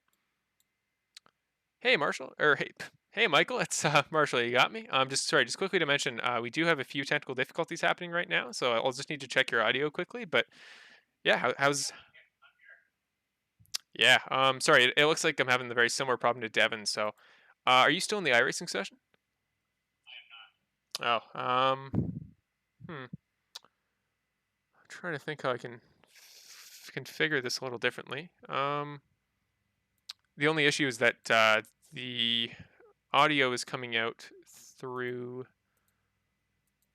It is coming out through my monitor rather than the audio source I'm using. So let me just make a few changes here, see if I can fix that. Sorry, can you try to talk again, Michael? Hey, Marshall, how are you? Looks like, sorry, one more time for me. Hey, Marshall, how's it going? There we go. Okay, we got it figured out. Sorry about that, ladies and gentlemen. But yeah, so Michael, first of all, congratulations on your second place position. I know it's your well, it's your first official pole of the year, or first official podium of the year, I believe. I know you were second in that very close finish in our practice race for the Indy 300, but well, first of all, I'll ask similar as I did to Devin. What aspect of the race today did you find was most ever changing, whether it be the time of day or the track condition or your tire wear? Just what was it that you felt like was hard to get a handle on throughout the race? I'll probably go option four, my talent level. I feel like it kind of dropped off in the middle of the race, and that kind of put me behind the eight ball. I mean, with the Sorry, go ahead. I was gonna say with the second place position, I mean, you can only have such poor talent before a second place position. Just it has to be some other factor. But sorry, what do you say Yeah, about that? so I mean, I'm thrilled with a second place finish for HPP Simulation and all our partners, Amsoil, Adam Blattle, Thumbs Up, Cancer Down, Host Venom, Flex Emission Systems, Ready to Frag, Sim Racing Apps, CJ Automotive. I think I got them all in. Clipping that Apex, of course. We were clipping most of the Apexes, but middle of the run there, I was trying to pass a lap car, and I hit a button on my steering wheel that made me turn my head the other direction virtually, so I couldn't see where I was going heading into the backstretch chicane, and I totally blew the chicane, hopped all over the sausage curbs, destroyed part of the car. So the car was probably about a second and a half off at that point, and then just kind of coasting around, waiting until the pit stop. That was about 4 laps from the pit window, and then was trying to let Brian by, and then I drove myself into the wall off the final chicane and broke the rear suspension. So the car was a hot mess heading into the pits, and I needed to burn that fast repair, and I'm just thrilled to finish second. My math was also wrong. I thought Logan was going to run out of fuel, but he did not. He coasted across the line. So between my math and my driving, I was a little bit off today, but second place finish is pretty good. Well, on the math front, so was I. I was thinking, I was even talking about it on the broadcast. I was saying, like, I'm surprised Logan hasn't, with how short the pin stints were today, hasn't had to come in yet. And that was as I was anticipating with the fuel setup. I thought it was going to be like 20 lap segments, and Well, it looked like either a 3 or a 4 stop there for most of the drivers, but again, very similar to a thing I asked Devin. Was there a particular section of the track or a particular, whether it be in practice, qualifying, or the race that you just felt like you couldn't quite nail? I think I got better over the run. I think my hardest part was maybe turn 4 in the infield, if I'm counting corners right. It's the one, the right-hander past the bridge. You really got to get the car to rotate in that little tiny little straightaway before that. And I've been struggling with that all week. I got a little bit better at the end. I think it helped once all the lights went out actually, because I could just focus on my line and not get distracted by all the blue and red around the corner. So I think that's kind of where I was losing time a little bit, but this is such a fun track, man. Oh, absolutely. I mean, I have yet to have the fortune to race here at the nighttime, but yeah, it was actually an interesting dynamic. It was, I will admit to the fans at home, it was no way intentional that it was supposed to be a night race, but I felt like it added kind of a new layer, and as the changing time happened to be the case, it was interesting just to see guys and how they changed their lines over time. But well, you were able to hold off Devin with your line for second place there, and I know Matt Clark. We talked about it last time, but an unfortunate incident in corner one that kind of put him out of the race there. But well, as we look forward to our dirt tournament at Lanier with the 2 heat races and then the feature, how are you feeling for that? I don't know. I know you said you had more oval experience than road. How are you feeling about the dirt oval going forward? We have a total of 8 starts in 12 years on dirt, so minimal experience. But we are going to host a practice session now that everybody's welcome to join on dirt. Just hit me up for the information, and we'll get some practice laps in there before the race next week. Awesome. I may stop by if I get a chance, but yeah, it's cool to see a lot of guys that maybe don't have the experience there that they would at other tracks, really at any dirt track, because it's not an iRacing discipline you see most often, at least not in Canada. I know in the States, at least from what I've discerned from racing in it myself, that seems to be the main demographic for it. But well, as we look forward to the season, I mean, we go to Lanier, and then after that, trying to reach into my I know memory. Spa's on the calendar. Spa is race 6. I'm trying to remember what race 5 is. Might be Okayama.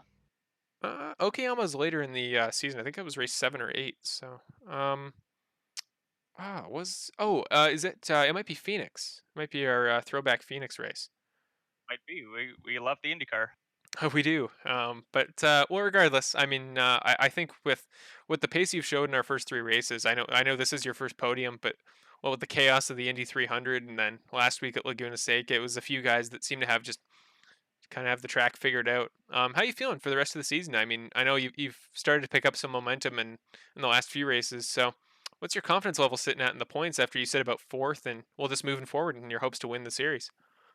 Yeah, I'm really proud of the fact that I finished that race without any incidents. Despite going off track and going off roading, that didn't count for any X's. So I think I should get a bonus point for an incident-free race, which will be great for the point standings. I think Logan Paxton's going to be real hard to beat. He is just all around a very well-rounded driver, very respectful, very clean, very fast, and clearly brilliant on pit strategy. So he's the total package. Shout out to him for kicking our butts again today, and hopefully I can just compete there. And Loud Pedal Motorsports has some great strategy. Me, Josh, and Devin work together fantastically every week, and hopefully we can just keep building on this. Second place finish will give us some good momentum heading into the dirt track. Yeah, I think if there was ever a track that has so much level of randomness that well, maybe Pax's spot on top could be overthrown, that could be it. But well, I know you got a few of your sponsors back there, but is there anyone else you want to thank, or anyone you want to give a shout out to before we head off to Logan? Yeah, I gotta thank Scott Eckridge. He, one of my teammates there from Loud Pedal Motorsports. We won the Rolex 24 this year. He hopped in a session here the other night at the Roval in the Skippy and taught me a few things. And I'm always chasing his lap time. I don't think I'll ever beat his lap time, but if I could come within half a second of Scott's time, I'm happy. And that propelled me to a fourth place start and a second place finish and a great run for HPP and clipping that apex. It absolutely did. Congratulations, Michael, on your second, and have a good rest of your night. Thanks, Marco. Thanks for all the work on the broadcast and for running the league. Oh, no problem, man. Have a good rest of your night. Actually, have fun at the dirt session. I should see you there momentarily. I'll get all muddy. That's it. Okay, well, we finished our second interview. Hopefully, I'm praying we don't have any more technical difficulties for our final interview of the night. But as we head off and go to our final driver, our race winner for the second week in a row, Mr. Logan Pack. So let's bring him in the booth. Hey, Logan. It's Marshall. You got me? Yep. Well, first of all, congratulations, man. I mean, it feels like every time I go to set up my interviews, I'm just trying to think of questions in advance because, man, you've just been dominant the first three races of the year. I mean, we had a very successful Indy 300 to start off the season. I know you started on pole, and then unfortunate pit strategy meant you couldn't get the win there. But well, you're about 6 laps away from being a three-time race winner. Is there anything in specific you think you can kind of contribute your success to, or are you just putting in extra practice that other guys aren't, or just what do you think it is? I think it's a combination of both of those things. I think that strategy has been a big part. Obviously, strategy in this race mattered a lot because I had damage at the start of the race. So we had to run a very risky strategy to try and get past Mac again. But also, pace was obviously a big factor. I really liked the night race. It allowed me to focus on what I was doing and kind of just block everything out. So I think those two things, it it made me a lot faster than I thought I could have been. I didn't come into this race with much confidence, really, with my pace and all that. Well, I got to say, even in the practice session you stopped by the other night, you were running times to start that I was enviable of all weekend that I was trying to beat. So if I'm honest, you had the pace even back then that made me think you were going to succeed today. But man, you once again you put the burners on and ran a very solid race all around. I just got to ask. So this was our first time running a Skip Barber this season. Our first kind of combination oval road course, and the only one we'll run all year. Were there any major changes that you noticed in either your line or your approach to the race, thanks to the new car and the new track? First of all, this Skip Barber is so much fun to drive, but also you do have to change the way you think about approaching a corner, really, because of how light these things are and how agile they are. You have to think differently than, say, with the Mazda or the Indy car, right? So adapting to different cars in this series as a whole is going to be huge.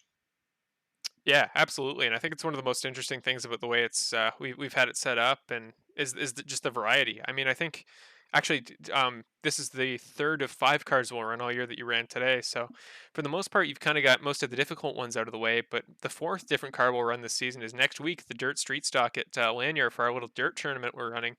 I've talked to a few guys about it, and very few seem super confident in how they'll do. So, what's your experience like on those dirt oval courses, and how you feeling going into round four? Well, when I started playing iRacing, I just, tried a couple dirt races just for fun, see how it was, and it was a lot of fun.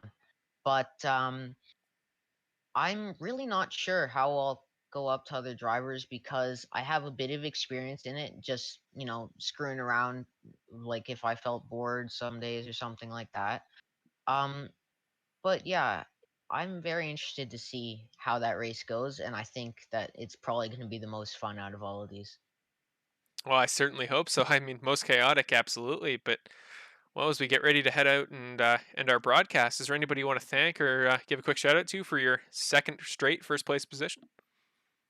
I just want to thank my family, Prime Power Team, and Hamilton Regional Kart Club for just helping me become the driver that I am today. I don't know if I can ever thank them enough for that. Well, and what a driver that is, certainly, because man, you just seem to have this automatic pace that well, I know several other guys are going to be scrambling to catch up to as we go forward in this season. I mean, your points lead is going to be pretty decently extended thanks to this race. So, well, just congratulations, Logan, man, and I'm looking forward to seeing how you do in our very unpredictable fourth round of the season. Thank you, Marshall. Okay, have a good rest of your night. Yeah, you too. Okay, and with that, we are through the last of our interviews here. So, Logan Paxa, I mean, as Michael even alluded to in his interview, he is going to be the class of the field, and he's going to be the guy to beat going forward. And well, it's interesting as he talked about a guy with some, maybe not a lack of experience, but very little experience recently on the dirt ovals. I know several guys that run through iRacing get their experience through the rookie series and just running street stocks at Lanyard, the track we're running at. But yeah, if there's one narrative I want to push forward going into round four, it's that none of these guys are going to have crazy big experience coming in. It's certainly not in the dirt street stock car we're running. So I think if there was ever a chaotic, exciting race where we may see a winner that well, maybe let's not say a one-off, but certainly somebody that maybe hasn't showed a ton of pace these first 3 rounds of the season. That would be the one. So, well, I'm very much looking forward to round 4, but unfortunately, I can't show you the new point standings, but I can once again show you our race results for tonight. So let me just clear our graphics here. And, oh, oops, sorry about that. Should be up now. Yeah, there we go. So we'll go through one more quick review of the final results. So Logan Paxo, we just interviewed him, your race winner for the second time this year with a pretty commanding lead over second and third place there with 41 seconds ahead. We move back to second place position. Michael Trobach finishing in second. Davin Crosby finishing in third to round out your top 3. After that, Samuel McEachern, who he broke his 2-race third place streak, but man, a fourth isn't too far off, and he will still be second in your points if I had to make an assumption. So very solid race all around today. And well, Matt Clark with an even better race, you could argue. Looks like even with 5 laps to go, he may be your race winner, depending on whether or not Logan pitted. But unfortunately, an incident moved him back a few spots, and after him, it's Josh Gallagher finishing in 6th, Marco Felice in 7th, Justin Luke, another guy who's running quick, but an unfortunate incident means he'll finish 8th today. Freddie Esposito in 9th, Rich Foligno will round out your top 10, Brian Ellis in 11th, Logan Ferguson in 12th, Sean Guerra in 13th, Jordan West in 14th, Marshall Crocker Sr. in 15th, Todd Leclerc in 16th, and Renee Hart, who only managed to run 2 laps, will round out your field today. So, well, first of all, ladies and gentlemen, I want to thank you all once again for watching. Again, just to see every race, it feels like the chat's getting more and more busy. It feels like I'm having more and more people, interacting with me and talking to me after the races, and it's just it's really good to know. It's really good to know people are enjoying what we're putting out there. And I know I may again still be having technical difficulties from time to time. I think today was pretty good, but yeah, I'm having a ton of fun just kind of setting these races up with the guys and trying to get feedback and make sure it's as fun of an experience as I can for them, but it's also as entertaining of an experience as I can for all you guys. So, well, thank you absolutely for watching, everybody. Congrats to the drivers today on even if they weren't able to have maybe the position they would have liked. I mean, once again, it looked like everybody was being sportsmanlike and no bad blood between drivers, which really is the guy trying to run a racing series for guys that unfortunately can't kart. It's all you could ask for. It's just guys to be sportsmanlike and have a good time. So, well, I mentioned our very exciting race next week. It'll show up in the aftercard. You'll see after I stop talking. But yeah, it'll be next Thursday at 7:30 p.m. Will be our 4th round of the season in our Land Your Dirt tournament. And well, after that, I will have to figure out what race 5 of the season is, but I'm sure it'll be a good one nonetheless. So, first of all, thank you again, everybody, for watching. And second of all, have a good rest of your night. Bye, guys.